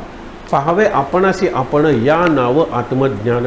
आपण कोण आहे हे बघायला पाहिजे. आपणासी आपण म्हणून आरसा धरला पाहिजे. आरसा कुठला? मनाचा आरसा. आणि म्हणून तुलसीदास काय सांगतात याच्या हनुमान चाल, मन मुकुर साफ. माझ्या मुकुर म्हणजे आरसा, त्या आरशावर जो मळ बसलेला आहे तो दूर कर हनुमंता, मग मला त्याच्यात तू दिसायला लागशील. आणि तू दिसल्याशिवाय मी हनुमान चालिसा सुरू करणार नाही. मन मुकुर काय याच्यात हनुमान चालिसा सोडा, आपण ज्याने तुलसी रामायण लिहिलं त्याच्या सुरुवातीला मन मुकुर सांगितलेलं आहे. मुकुर म्हणजे आरसा. आणि म्हणून आत्मनिवेदनाचे लक्षण आधी पाहावे मी कोण. मी कोणची कितीतरी उत्तरं बघितले ना. मी हे नाही, ते नाही, ते नाही, ते नाही, ते नाही. उरलेलं ते मी आहे. उरलेलं काय उरले माहीत नाही. तुम्ही आणखीन सांगा. नाही, त्याच्याही पुढे नाही ते मी. सांगितलं नाही ते मी. आणखीन एखादा हुशार मुलगा सांगेल हे आहे ते आहे. नाही, ते मी नाही. उरलेलं न इति न इति नेति नेति नेति नेति हे ज्ञान आहे. नकारात्मक काय कळणार आहे तुम्हाला? भक्ती म्हणते इति इति, यात देवायका आहे, यात देवायका आहे, यात देवायका आहे, खांबात देवायका आहे, पाण्यात देवायका आहे. पाणी आणि जमीन देवायका म्हणून मत्स्य, कूर्म, वराह हे सगळे अवतार आहेत ना. सगळीकडे देव आहे. जळी स्थळी काष्ठी पाषाणी देव आहे. हे लक्षात ठेवा. आणि म्हणून सांगितलेलं आहे. आता शेवटी विभक्त नाही म्हणून भक्त, हे आपण इतक्यांदा ऐकलेलं आहे. विभक्त नाही म्हणून भक्त, बद्ध नाही म्हणून मुक्त, अयुक्त नाही बोलणे युक्त शास्त्राधारे. युक्त म्हणजे लॉजिकल सांगतोय मी तुम्हाला, लॉजिकल युक्तिवाद म्हणजे आर्ग्युमेंट, शास्त्राचा आधार घेऊन मी तुम्हाला सांगतोय. पुढे आत्मनिवेदनाचे अंती जे का घडेल अभेद भक्ती, तये नाव सायुज्य मुक्ती. ही मुक्तीची सगळ्यात वरची पायरी आहे. सायुज्य मुक्ती हे पुन्हा जन्म नाही. बाकीच्या मुक्तीत जन्म आहे. स्वर्गात तुम्ही गेलात, अप्सरांचं नृत्य बघितलं, अमृत वगैरे प्यायलं, अमृत तुम्हाला तसं अमर करत नाही. पुण्य आहे तोपर्यंत स्वर्ग, पुण्य भोगून संपलं की परत तुम्हाला पाठवतात याच्यावर. क्षीणे पुण्य मर्त्य लोकम विशंती, पाठवतात या मृत्यू लोकात. स्वर्ग मागत नाहीत संत. स्वर्ग यज्ञ करता आणि स्वर्ग काय मागता? मुक्ती मागा, सायुज्य मुक्ती. आता पुढे बघा ना, देहातीत वस्तू, देहाच्या पलीकडची, मी देह नाही, देहाच्या पलीकडची देहातीत वस्तू, तू परब्रह्म पाहे, देह संग हा न साहे तुझं विदेहासे. तू विदेह आहेस. देहभावना विगत झाली, निघून गेली की तू विदेह होतो. देही असून विदेही, त्याला आपण देहूतला तुकाराम म्हणतो. तो देहात होताही नव्हताही, त्याला देहभानच नव्हतं. रामकृष्ण परमहंस देहभानच नाही, पण त्यांना डिव्हाइन असं भान असतं, हे लक्षात ठेवा. सांगेन नंतर उदाहरण. सोहम आत्मा स्वानंद गण, अजन्मा तो तूची जाण, हेची साधूचे वचन सदृढ धरावे. दृढपणे अगदी घट्ट मनात तुम्ही धरून ठेवा. काय धरून ठेवा? की सोहम आत्मा स्वानंद घन, अजन्मा तो तूची जाण. मी अजन्मा आहे, हा जन्म देहाचा आहे. देह पडला की मी परत नवीन देह घेणार आहे. मुक्ती होईतोपर्यंत देह अनेक बदलणार आहेत. जसे मी कपडे बदलतो तसे देह बदलणार आहे. म्हणून देह म्हणजे मी नाही आहे, मी आत्मा आहे. सांगितले सोहम आत्मा स्वानंद घन, सॉलिड आनंद आहे आणि स्व आनंद आहे, आतून आलेला आनंद आहे, दुसऱ्यावर अवलंबून नाही आहे. स्वानंद घन, अजन्मा, तुला जन्मच नाही आहे, तो तूची जाण, हेची साधूचे वचन मनात घट्ट धरा. अंतिमती सागती. आपण आता अंत्येकडे या प्रवचनाच्या अंताकडे पोचलेलो आहे. दासबोधाचा अंत नाही, 8वाच दशक चालू आहे. पण आपण असं म्हणू शकतो, हे मी माझ्यापुरतं म्हणतोय, जीवनाच्या अंताकडे आपण निघालेलो आहोत. हा जीवनाची सुरुवात तर नक्कीच नाही आहे. विचार करा. अंते मती सागती. आता मती म्हणजे मन, मती म्हणजे बुद्धी. बुद्धीत काय असलं पाहिजे? बंधन असलं पाहिजे का मोक्ष असला पाहिजे? बुद्धीत मोक्ष पाहिजे, तर तो मोक्ष होईल, तो मुक्त होईल. म्हणून अंते मती सागती, ऐसे सर्वत्र बोलती, तुझ्या अंती तुझी प्राप्ती सहजची आली. की मी महाराजांचा जर अंती विचार ठेवला, मी महाराजच झालो, मुक्ती मला मिळाली. पण आपण करत नाही. आणि म्हणून ते कीर्तनकार सांगतात ना, ते खूप उदाहरण देतात.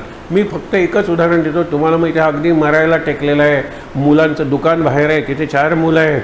अरे कुणीतरी सांगितलं यांना ऊर्ध्व लागला, असं करतात ना, श्वास जोरात चाललेला आहे, ऊर्ध्व लागला आहे. या सगळेजण आणि सगळेजण घरातली मंडळी त्याच्यावरती गर्दी करतात. त्यांचे अगदी शेवटचे श्वास राहिलेत आणि हे ते हात हलवून त्यांना बाजूला हवा म्हणतात. ते म्हणतात त्यांना हवा पाहिजे असेल जरा बाजूला उभे राहा. तर समोर त्यांना दिसतं एक दृश्य आणि ते म्हणतात त्यांना पूर्ण बोलताही येत नाही, अगदी शेवटचे श्वास वाह के. लोकांना वाटतं वासुदेव केशव, वासुदेव केशव. हे मुक्त झाले आणि शेवटी ते रागाने दाखवतात ते वासरू नवीन आलेली केरसुणी खातंय, तिकडे लक्ष द्या. म्हणजे पुढच्या जन्मात हा वासरू होणार किंवा केरसुणी होणार. बहुतेक केरसुणीच होणार. कारण माणसाचा जन्म आला तर जनावराचा जन्म आला, काय झाडांचे सुद्धा जन्म येतात ना. म्हणून त्याच्यात आपण देवत्व सिद्ध केलेलं आहे. खूप मोठा विषय आहे पण खूप सोपा विषयही आहे. आता पुढे काय सांगितलं? निश्चळास केले झाले साधनाचे फळ. हे आपण नेहमी आता गणेश वाचणार आहे ना, झाले साधनाचे फळ. इथे खरं हा अध्याय संपलाच दासबोध, एकच अध्याय लिहिला. नंतर म्हणाले आणखीन लिहिलं पाहिजे. ज्ञान ज्ञान ज्ञान कुणाला कळणार आहे? आपण दुसरी लिहूया. मग भक्ती मुख्य आहे माझ्या ग्रंथात. हे सगळे नंतरचे बाकीचे समास आले. आणि लक्षात ठेवा, ज्ञानदशकी बोलिले आधीच सांगितलं, म्हणजे तो ज्ञानदशक लिहून झाला होता, नंतर मग बाकीचे दशक वगैरे केले. आणि हे लक्षात घ्या. म्हणून झाले साधनाचे फळ, निश्चळास केले निश्चळ, निर्मळास गेला मळ, विवेक वळ. विवेक तुम्हाला देणं ही सद्गुरूंची तुमच्यावरची कृपा आहे. विवेक. आणि विवेक म्हणजे योग्य काय अयोग्य काय. खूप विवेकाचे पहिले, पण एवढंच लक्षात ठेवा ना, परीक्षा जवळ आली, योग्य काय अयोग्य काय. मी प्रवासाला निघालोय, योग्य काय अयोग्य काय? सगळ्यात योग्य काय माहीत आहे ना तुम्हाला?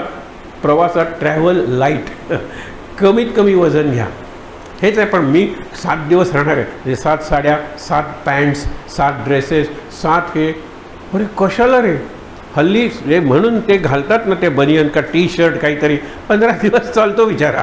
त्या काही करावं लागत नाही, धुवावं लागत नाही. आणि ते जर सिंथेटिक असेल तर धुतलं की 3 तासात वाळलं. असं काहीतरी करायला पाहिजे.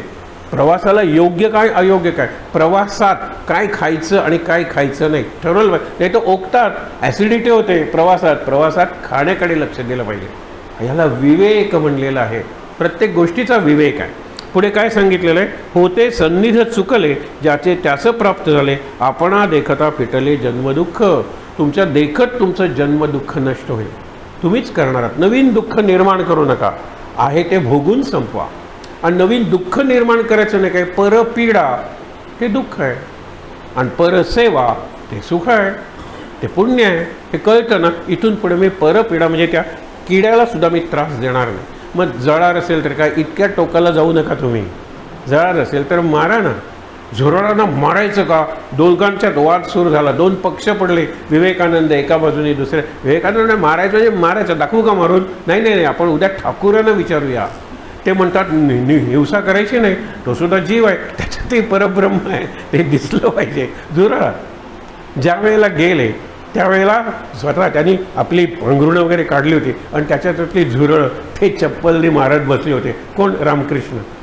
आणि त्यांनी सहज विचारलं, मिळालं का उत्तर? चला लागा कामाला. कल्पना करा, मिळालं का उत्तर? हो मिळालं म्हणाल. खरंच असं घडतं. माझ्या एका मित्र दत्तभक्त होता, त्याला राम आवडायला लागला. श्रीराम जयराम जय जयराम मंत्र घेऊ का? म्हणलं अरे तुझा आवडता मंत्र कुठला? दत्ताचा. तुला आधी गुरु आहे त्यांनी कुठला दिला? ओम नमः शिवाय. आणि आता तुला श्रीराम जयराम जय जयराम आवडायला लागला, कशाला रे? आपण जाऊया. त्यावेळेला इथे जे मंदिर आहे याच्याजवळ, बोरीच्या जवळ आत खूप मोठं दत्त मंदिर आहे. तिथे त्यावेळेला बाबा आले होते गाणगापूरचे. त्यांचं 90च्या वर वय होतं, पण चांगले सिद्ध बाबा होते. हां, ते गेले ते आता. त्यांचा फोटो वगैरे सगळं तिथे आहे. ज्या वेळेला आम्ही गेलो त्यावेळेला एरवी दत्त मंदिर आहे, सतत दत्ताचं म्हणणार आहे. ते बाबा ओम नमः शिवाय ओम नमः शिवाय म्हणत झाडत होते. आम्हाला दुरून ऐकवलं, बाबा आज ओम नमः शिवाय काय म्हणतात? आम्ही आल्यानंतर अरे या श्रीराम जय राम जय जय राम. मिळालं की उत्तर. बाबांनी प्रश्न न विचारता दिलं की उत्तर. एरवी मी दिगंबरा दिगंबरा म्हणतो, आज झाडताना मी ओम नमः शिवाय म्हणत होतो, जो तुमच्या गुरुजी तुम्हाला मंत्र दिला. पण तुम्हाला श्रीराम जयराम, मी श्रीराम जयराम जय जयराम म्हणतो. कशाला तुम्ही चिंता करता? हे लक्षात घ्या. म्हणून ऐक सिद्धाचे लक्षण, सिद्ध म्हणजे स्वरूप जाणं. जेथे पाहता वेगळेपण मुळीच नाही. वेदशास्त्री जे प्रसिद्ध, स्वस्वरूप स्वतः सिद्ध, तयासीच बोली जे सिद्ध, अन्यथा न घडे. वेदशास्त्र जरा अवघड आहे. आपण फक्त एवढं लक्षात ठेवूया, जो खराच सिद्ध झालेला आहे त्याला सिद्ध म्हणा. बाकीच्यांना प्रसिद्ध म्हणलं तरी चालेल, पण तो खरा सिद्ध आहे, त्याला सिद्धी सगळ्या अवगत आहे. तो किती शांत आहे, तो किती आपण म्हणतो की निरभिमानी आहे, निरहंकारी आहे. पुढे बघूया. सदा स्वस्व, वेदशास्त्री जे प्रसिद्ध काय आहे? स्वस्वरूप स्वतः सिद्ध, तयासीचं बोली जे सिद्ध, अन्यथा न घडे. सदा स्वरूपानुसंधान हे मुख्य साधूचे लक्षण. अंतर्बाह्य समाधान चळे नाहीचे. साधू कोण आहे? समाधान. महाराजांच्या चेहऱ्यावर बघा. महाराज म्हणाले की मी किती लोकांना माझी कुंडली करायला सांगितली, नक्षत्र आहे का बघितलं, पण माझ्या कुठल्याही नक्षत्रात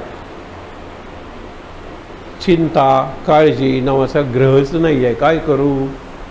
आपण राहू केतू शनी मंगळ यांनी कुंडली म्हणतो. तू म्हणाले कुंडली गुणानी अवगुणानी म्हणता ना. काळजी हा ग्रहच माझ्या कुंडलीत नाही, काय करू? मला शिकवावं काळजी कशी करायची. जमलं पाहिजे. ते शिकतच नव्हते, चिंताच नाही त्यांना. म्हणून सदा स्वस्वरूपानुसंधान मुख्य साधूचे लक्षण. अंतर्बाह्य समाधान चळे नाहीचे. अवघे ब्रह्मांड त्याचे घर. अवघे विश्वची माझे घर म्हणतो ना, अवघे ब्रह्मांड त्याचे घर. पंचभूती कहा जोजार.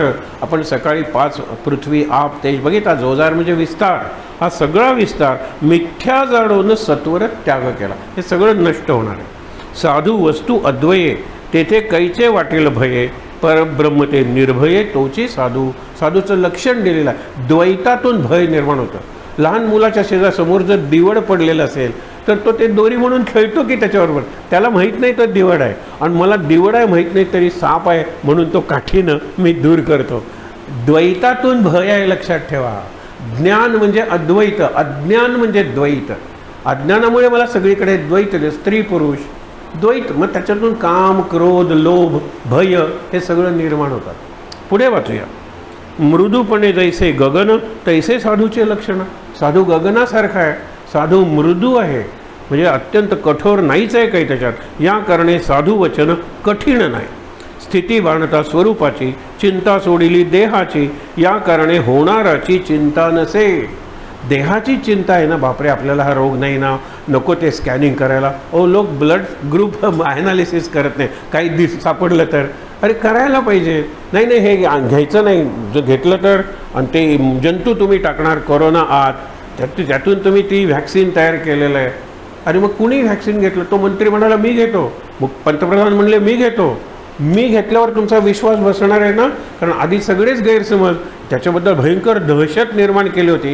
की हायपोती लक्षात ठेवा, एवढा भयंकर तो नाही आहे, तो फ्लूसारखाच आहे, पण आपली औषधं खपावी. त्यावेळेला लाईफ बॉय वगैरे किती खपले असतील, हँड सॅनिटायझर, हे सगळी कोटी कोटी अब्जावधी डॉलर्सचा त्याने व्यवसाय केला. आणि आता नंतर हा आलाय, तो आलाय, तो आलाय, तो आलाय. आपलं सांगतं की इथून पुढे किती व्हेरियंट्स आले काही दिवस तरी आपल्याला दिलेले जे 3 डोसेस आहेत, booster dose, that is enough, you can fight. हे इम्युनिटी म्हणून हे खा ते टाळा, हे केलेली हायपोथी या मीडियाने वगैरे. एवढा भयंकर नव्हताच करोना, नव्हताच. लक्षात ठेवा केवढी फसवणूक केली जगाची. हा माणसं कशी मरत होती, माणसं तशी इतर विषाणूंनी मरतात, पण आपण काळजी घेतलेली असते. ह्याचं एक स्वरूप कळलं त्या दिवशी. तुम्ही व्हॅक्सिन वॉर नावाचा चित्रपट सध्या अवेलेबल आहे, मुद्दामून बघा. ज्यावेळेला ते आयसोलेट करतात त्यावेळेला अक्षरशः त्या सायंटिस्ट नाचतात. स्त्रिया भरपूर आहेत ना, हे लक्षात ठेवा. लस शोधून काढली, हे व्हॅक्सिन शोधून काढलं, त्या लॅबोरेटरीमध्ये स्त्रिया भरपूर आहेत. अक्षरशः याला फोन करतात, त्याला बोलतात आम्ही तो आयसोलेट केलेला. आयसोलेट केला ना, औषध निघालं. कॅन्सरचा जो आहे तो आयसोलेटच होत नाही आहे. म्हणजे तो जर जरा बाजूला काढता आला तर त्याला कसं मारायचं याचं औषध निघेल, तो निघत नाही आहे. ही अडचण आहे. पुढे बघा, त्यांनी सांगितलेलं आहे की स्थिती बाणता स्वरूपाची, चिंता सोडिली देहाची. मी कशाला देहाची चिंता करू, आणि म्हणून त्याला उद्याची चिंता नाही आहे. सकळ धर्मामध्ये धर्म, स्वरूपी राहणे हा स्वधर्म. हेची जाणीजे मुख्य वर्म साधू लक्षणाचे. साधू लक्षण सांगितलेलं आहे. स्वरूपी राहा, स्वरूपी, स्वस्थ आणि स्वानंद. स्वनी सुरू होणारे शब्द आपण रूपाच्या या झमेल्यात आपण स्वरूप विसरलेलो आहोत. स्वरूप आत आहे, स्वस्थ आत व्हायचं आहे, स्वानंद आतून मिळवायचा आहे, स्वरूपानुसंधान आत आहे. हे सगळं आत आहे म्हटलं तर बाहेर आपण किती भटकतो, किती खर्च करतो. खरं आनंद राहण्यासाठी तेवढा खर्च करावा लागत नाही. मी तुम्हाला सांगितलं आहे 7 दिवसाचा वर्ग असेल, तो अटेंड करणारे वांती येऊन जाताना म्हणतात गेल्या 7 दिवसात एक कळलं की आनंदित राहण्यासाठी किती कमी गोष्टी लागतात. बघा ना, आनंदित राहण्यासाठी किती कमी गोष्टी लागतात. इथे म्हणलं तर झोपायला बेड नाही आहे, हे नाही आहे, ते नाही आहे, काही नाही आहे, आम्ही आनंदात होतो. आपण उगीच हा सगळा प्रपंच वाढवून ठेवलेला आहे. पुढे बघूया. स्वरूपी राहिल्या मती अवगुण अवघेची सांडती, परंतु याची सत्संगती निरूपण पाहिजे. म्हणून महाराजांचं रोजचं प्रवचन सकाळी ऐका आणि नंतर वाचा. रात्री झोपताना पुन्हा ऐका, जमलं तर 4 मिनटं 22 सेकंद लागतात प्रवचन ऐकायला. छान वाचतात. एक पुरुष आहेत, अगदी खर्जात महाराज बोलल्यासारखे वाटतात आणि सुंदर वाचन करतात. कानात फार बरं वाटतं. दिवसभर त्यांचा 5-6 जण वाचतात. ह्याच्यात 1-2 स्त्रियासुद्धा आहेत वाचणाऱ्या. पण मी हे सांगतो तुम्हाला, ते वाचा, प्रवचन वाचा, विचार करत दिवस घालवा. रात्री प्रवचन वाचा, ते प्रवचन ऐका आणि झोपायला जा. प्रयोग करायला 9 दिवस प्रयोग करायला काय हरकत आहे. आता उरलेत किती, 3 तारीख आहे आज, 28 दिवस उरलेत ना या वर्षाचे. त्यातले 21 दिवस प्रयोग करायला काय हरकत आहे. पण ओळीनं 21 दिवस केली की तो गुण आला आणि अवगुण गेला. 21 days without a break. Break झाला की पुन्हा 21 डेज विदाऊट अ ब्रेक. हे महत्त्वाचं आहे. म्हणून सांगितलं, कोणे स्थिती राहती कैसा अनुभव पाहती, रामदास श्रोती अवधान देणे. लक्ष द्या, कसा साधू राहतो त्यांनी बनीक लक्षणं सांगितलेली आहेत. हा 60 ओव्यांचा समास आहे. शेवटचा समास शून्यत्व निरसन. हा किती अवघड शब्द आहे, लक्षात ठेवा. शून्य निरसन करायचं. आधी नाही आहे तिथे काही. अगाचे झालेची नाही त्याची वार्ता पुससी काही. अरे जन्मलाच नाही आहे तुला मुलगा. हा हे काय आहे? शॅडो आहे. त्या आत्म्याची ती शॅडो आहे. तुला नाव द्यायचं, याच्या देहाला नाव दे. त्याच्या आत्म्याचं नाव आत्मा, माझ्या आत्म्याचं नाव आत्मा. काय हल्ली याद्या तयार करतात, हे तयार करतात. पूर्वी 2-2 कराव्या लागायच्या. मधला काळ असा आला की लिंग कळायला लागलं, मुलगा आहे का मुलगी. मग एकच यादी काढा. नंतर सरकारने त्याच्यावर बंदी आणली, कारण मुलींना मारायला लागले लोक. मुलगी नको. आज अनुभव जगाचा गेल्या 10 वर्षात असा आहे, मुलगीच हवी. कारण मुलगी एवढ्या रिस्पॉन्सिबल मुली आहेत, आईवडिलांची काळजी घेतात, सासू सासऱ्यांची काळजी घेतात. मुलाचं काही नाही. बायको येतोपर्यंत म्हणतात ना, my son is my son till he gets his wife. बायको मिळेपर्यंत माझा मुलगा आहे, हां, पुढचं मला माहीत नाही. But my daughter is my daughter through out my life. शेवटपर्यंत. आणि हल्लीच्या मुली तसं करतात. माझा तर स्वानुभवच आहे, लक्षात ठेवा. म्हणून तुम्हाला सांगतो की असं काही विचार करू नका. जन्माचे अनुभव पुसता कळ होल उठिला अवचिता. हा कल्लोळ झाला कौतुक पाहावा. एकदम तुम्ही म्हणता की कशाला कल्लोळ होईल. कळ म्हणजे कल्लोळ. जन्म विचारू नका मला. जीवनाबद्दल विचारा, मृत्यूबद्दल विचारू नका, मोक्षाबद्दल विचारा.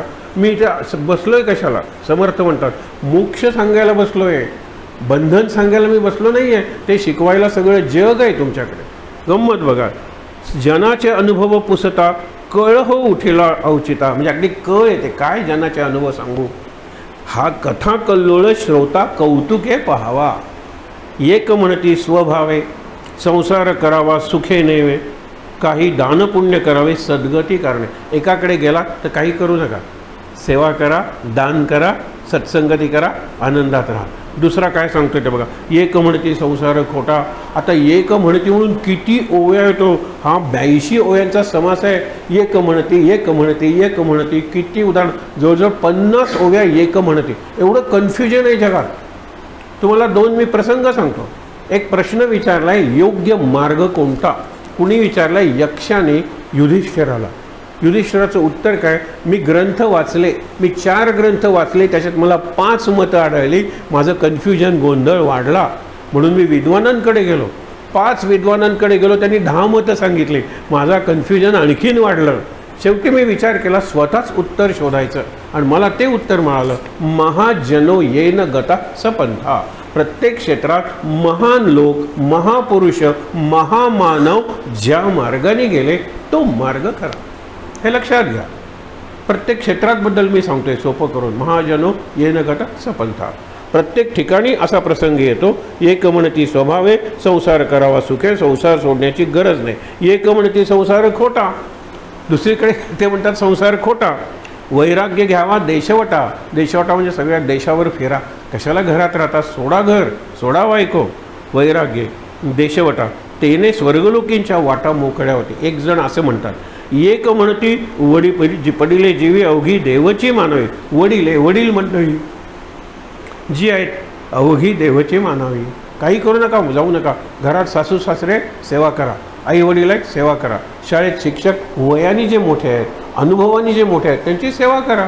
दुसरं काही करायची गरज नाही आहे. एक म्हणती वडिले जीवी अवघी देवची मानावी. माये बापे पूजित जावी एका भावे. एक म्हणती पुण्य असेल तरीच नाम येईल. हे गंमत आहे ना. महाराजांची इच्छा असेल तरच मी लवकर उठेन. महाराजांची इच्छा असेल तरच मी सत्संगाला जाईन. महाराजांची इच्छा असेल तर. हे उलटं वाक्य वाचावर. मी एकाला हा प्रश्न विचारला आहे, तुम्ही विचार करा.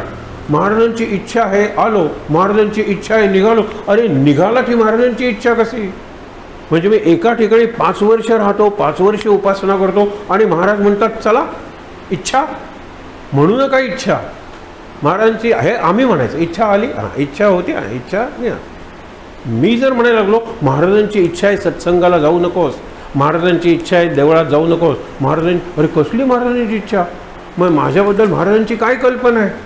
विचार. ज्या चांगल्या गोष्टी करू नकोस, करू नकोस, करू नकोस. महाराजांची इच्छा, महाराजांची इच्छा असं म्हणू नका तुम्ही. आपण खूप नुकसान करतो आपलं. म्हणून एक जण म्हणतात की बघा पुण्य असेल तरीच नाम येईल. पुण्य असेल तर, नाहीतरी भूती याला अंतकाळी. अंतकाळी भूतांच्यात तुम्ही जाल, म्हणजे भूती पडेल म्हणजे भूतवाल मेल्यानंतर पिशाच्य.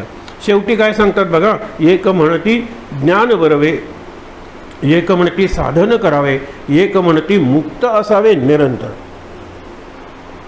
एक म्हणती विघ्नहर. आता देव निरनिराळे सांगतात. ओ किती उदाहरणं सांगितलेत त्यांनी देवांची. मी एकच ओळख घेतलेली आहे. एक म्हणती विघ्नहर गणपती, एक म्हणती भोळा शंकर, एक म्हणती सत्वर पावे भगवती. म्हणजे या मंदिरात जाऊ नका ते लवकर पावतं, तिकडे जाऊ नका ते लवकर पावतं. आपण म्हणतो ना, शेवटी मला आयुर्वेदानं गुण आला. या वाक्यातला शेवटी शब्द महत्त्वाचा आहे. मी ॲलोपॅथी केली, हां मी शस्त्रक्रिया केली, मी केमोथेरपी केली, मी रेडिएशन घेतलं आणि शेवटी जडीबुटी. अरे सगळं केलंच ना तू, आणि शेवटी म्हणजे मला त्याचे गुण आला. तो गुण काय कायम टिकणार आहे का? नाही हो, हे कसं नसतंच. त्यावेळेला ते मिळतं आपल्याला, तेवढे भोग असतात, भोगायचं पुढे सरकायचं. विचार करा. आणि म्हणून सांगतात, एक म्हणती विघ्नहर, एक म्हणती भोळा शंकर, एक म्हणती सत्वर पावे लवकर पावे भगवती. ऐसे प्रापंचिक जण लक्षणे सांगता गहन, परंतु काही एक चिन्ह अल्प मात्र बोलिलो. असंख्य अशी लक्षणं आहेत. मी काही लक्षणं तुम्हाला सांगितली, खूप आहेत. तुम्ही तो समास वाचा. एक म्हणती, एक म्हणती, एक म्हणती. जसं मृत्य म्हणे, तोची एक मूर्ख, तोची एक मूर्ख, तोची एक मूर्ख. हे तुम्ही इतकं कशाला सांगता? एका शिष्याने विचारलं, आम्ही बोर होतो. हे 100 तुम्ही उदाहरणं कशाला दिलेत? रोग म्हणला 100 उदाहरणं आहेत. तीर्थक्षेत्र म्हणलं उदाहरण आहे. निरनिराळे देव त्यांचे नैवेद्य उदाहरणं दिलेली आहेत. त्यावेळेला ते म्हणाले, उद्या तू इथे बस माझ्याकडे बघ. मी ज्यावेळेला पहिलं उदाहरण दिलं त्यावेळेला हा झोपलेला होता, तो जागा होता. दुसरं उदाहरण दिलं त्यावेळेला ती झोपलेली होती. तिसरं उदाहरण दिलं इथे, अरे इथे सगळ्यांनी एकदा तरी ऐकावं म्हणून मला जेवढे श्रोते आहेत त्याच्यापेक्षा +1 उदाहरणं द्यावी लागतात. आणि तो म्हणतो, बरोबर आहे, तू काय झोपलाय हो, आता पडणार. हे पुढे आपण वाचणार आहोत. निद्रा निरूपण नाम. खरंच तो पडतो. अरे बरं झालं, तो म्हणतो की त्याला त्याच्या खांद्याचा आधार मिळाला. अरे पण तो पडल्यानंतर याचा आधार गेला. अक्षरशः पडतात, तिथे घोरायला लागतात, यांच्या तोंडातून लाळ बाहेर येते. हे सगळं वर्णन केलेलं आहे. हे श्रोते निरूपण, हे कीर्तन निरूपण. कीर्तनात घडतं, श्रोते अशा प्रकारचे असतात. म्हणून एकाची अनेक उदाहरणं द्यावी लागतात. मी थोडक्यात सांगितलं. म्हणतात, एक म्हणती करावी भक्ती, श्रीहरी देईल सद्गती. एक म्हणती ब्रह्मप्राप्ती कर्मेची होय, कर्मानी होईल, भक्तीनं होईल, ज्ञानानं होईल, ध्यानानं होईल. किती मार्ग आहे तो, व्यक्ती टिटुके मार्ग. पुढे सांगतात, एक साक्षत्व वर्तती. हे साक्षीभाव हा खरं महत्त्वाचा विचार आहे. हे जमेल का आपल्याला? जमलं पाहिजे. साक्षीभावाने बघा, एक साक्षत्वे वर्तती, साक्षी वेगळाची म्हणती. आपण द्रष्टा अशी स्थिती स्वानुभवाची. मी स्वानुभवावरून सांगतो. समर्थ म्हणताय की मी वेगळा या सगळ्यांपेक्षा, या सगळ्यांपेक्षा मी वेगळा आहे. सोपं आहे. या कपड्यांपेक्षा मी वेगळा आहे, कळलं. या देहापेक्षा मी वेगळा आहे. हां, आता इथे जरा विचार करायला पाहिजे. आत जर आत्मा आहे हे मला जर कळलं, आत्मा मरत नाही हे जर कळलं, जे मरतं ते मी नाही आहे. सोहम आत्मा आत्ताच बघितला, तो आत्मा मी आहे. तर आत्मा कायम टिकतो, आत्मा मरत नाही. का मरत नाही? कारण तो जन्मतच नाही. आत्म्याला जन्म नाही म्हणून मरण नाही आहे. हे सगळं लक्षात घ्या. पुन्हा तुम्ही घरी गेल्यानंतर हा समाज वाचा, निदान ह्या ओव्या तरी वाचा. जितक्या लवकर वाचाल तितकं ऐकलेलं लक्षात राहील. आणि एकदा हे कळलं ना की अध्यात्म किंवा परमार्थ याचं रहस्य कळलं. हा अवघड आहे, दशक अवघड आहे, तरी आपण सोपा करून सांगितला, उदाहरणं देऊन सांगितला. समर्थांनी सुद्धा उदाहरणं दिलेली आहेत. म्हणून मी तुम्हाला सांगे की उद्या जर सुट्टी आहे तर तुम्ही नक्की या ओव्या वाचायला जास्तीत जास्त अर्धा तास लागेल. पण ऐका. आणि तुमच्याकडे जर सार्थ दासबोध असेल तर ओवी जर कळली नाही तर ती ओवी शोधा त्या समासात आणि वाचा.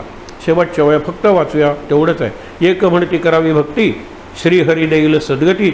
एक म्हणती ब्रह्मप्राप्ती कर्मेची होय, एक साक्षत्वे वर्तते, साक्षी वेगळाची म्हणती. आपण द्रष्टा ऐशी स्थिती स्वानुभवाची. साक्षीभाव म्हणजे काय? मी तुमच्याकडे बघतोय तसं. माझ्या हातावर जर एखादा जळार बसला, मी त्याच्याकडे बघतो. काय सुंदर चावतोयस रे, हे जरा इथे बस रे, हे रक्त तेच आहे का बघ रे, असं बोलूया आपण. खरंच होणार नाही काही, पण आपली बोलायची तयारी नाही. हल्ली हत्तीला माणूस घाबरत नाही, इतका जळाराला घाबरतो. कारण जळारातून निरनिराळे रोग येतात. अहो तुम्हाला खरंच सांगतो की मी दार उघडं ठेवायचो, लोक आलेलो, अरे इथे जळार येत वाटतं, सर उद्या सकाळी भेटे ना, या. संध्याकाळची वेळ म्हणजे उपासनेची, अग्निहोत्राची, आणि हे लोक येऊन बसायचे. दार उघडं ठेवलं थोडं, ती संध्याकाळची वेळ असते, जळार आत आली की माणूस बाहेर. मग तो व्हाईस चान्सलर असू दे, प्रिन्सिपल असू दे, एडिटर असू दे, कुणी असू दे, जळार दिसलं एक की उद्या भेटतो सर, सकाळी भेटतो, बाहेरच भेटतो. अरे वा, हे तर फारच छान. माणूस घाबरतो. हे पूर्वीचं मी तुम्हाला सांगतोय. त्यावेळेला काही फार डासांच्या 3-4च व्हरायटी आल्या होत्या. आता किती निरनिराळ्या प्रकारचे व्हायरस येतात. व्हायरल शब्द आपण लहानपणी ऐकला नव्हता, आता सगळं कळलं नाही की व्हायरल व्हायरल व्हायरस कुठला माहीत नाही, पण हे औषध घ्या. बघा शेवटी सांगतात की एक साक्षात आपण वस्तू मुळी एक, मुळी म्हणजे मुळात, मुळात आपण वस्तू एकच आहोत, सगळेजण एकच आहोत. ऐसा ज्ञानाचा विवेक, येथून हा ज्ञान दशक संपूर्ण झाला. आत्मज्ञान निरोपले, यथामती बोलले, न्यून पूर्ण क्षमा केले पाहिजे श्रोता. म्हणजे इथे ग्रंथ संपल्यावर असं म्हणतो ना आपण, म्हणजे त्यांनी सुरुवातीला हा दशक लिहिला आणि नंतर लक्षात आलं हे एवढं अवघड कोण वाचणार आहे, हे अवघड कुणाला पाहिजे, मग आपण सोपं लिहूया. मग तो विस्तारत एवढा मोठा दासबोध झाला. दासबोध खूप मोठा ग्रंथ आहे, 7,500 ओव्या आहेत त्याच्यात. आपण वाचूया आणि हे निदान उद्या जमलं तर खरंच वाचा. आपण आज हे घेऊन जाणार आहोत.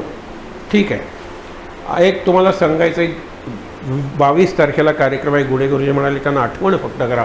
22 तारखेला गीता जयंती आहे. वेरण्याला जे म्हालसेचं मंदिर आहे तिथे 1000 लोकांनी गीताही वाचावी, जे आपण आत्ता वाचली, असा संकल्प गुडे गुरुजींना वाटलं सोडावा. त्यांनी 4-4 विचारलं, सगळ्यांनी स्वागत केलं. एक लक्षात ठेवा, एका ग्रंथाची जयंती साजरी करणारा एकमेव देश भारत आहे. कुठल्याही ग्रंथाची जयंती नसते, पण गीतेची जयंती आहे, मार्गशीर्ष शुद्ध एकादशी. हा एक भाग झाला. दासबोधाबद्दल बोलतो आणि थांबतो. दासबोधाचा 15 दिवस आहे तो, किंवा 10 दिवस. वद्य दशमीला समर्थक गेले, शुद्ध दशमीला, नवमीला, म्हणजे माघ वद्य नवमी जाणे आहे परंधावे, म्हणून वद्य पक्षाला दासनवमी असते सज्जनगडावर, आणि शुद्ध पक्षात दासबोध नवमी असते शिवथरघळीत. शिवथरघळ ही दासबोधाची जन्मभूमी म्हणलेली आहे. आपला जो दासबोधावरचं चित्र असतं लिहून घेतोय, समर्थ सांगतायत, ती शिवथरघळ आहे. आता तिथे मुद्दामून जा एकदा.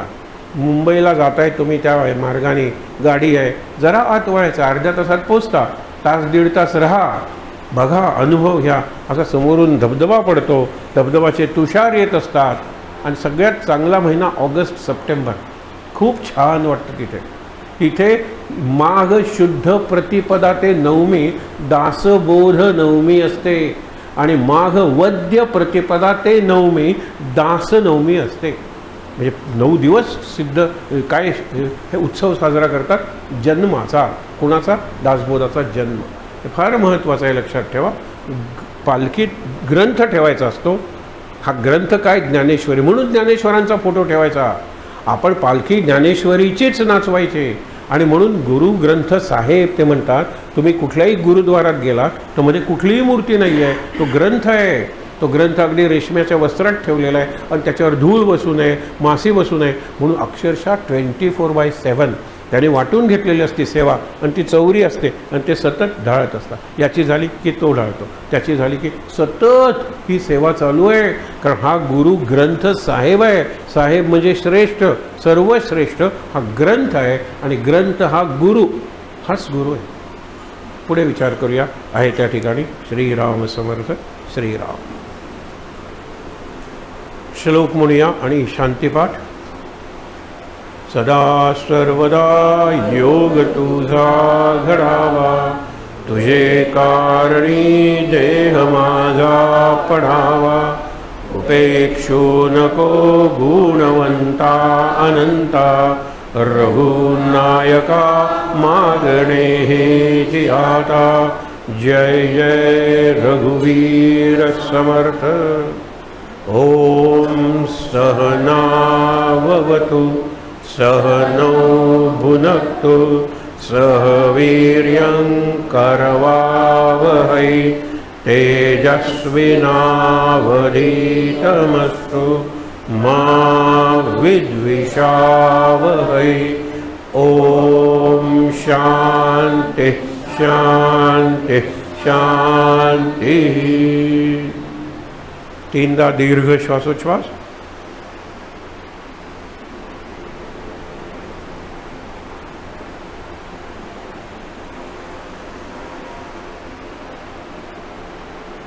हातावर हात चोळूया, ते हात चेहऱ्यावर डोळ्यांवर चोळूया।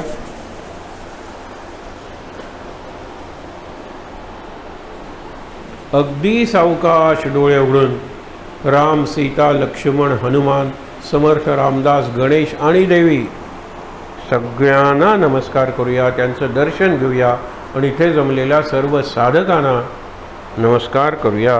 शांत आनंद। महाराज महाराज महाराज।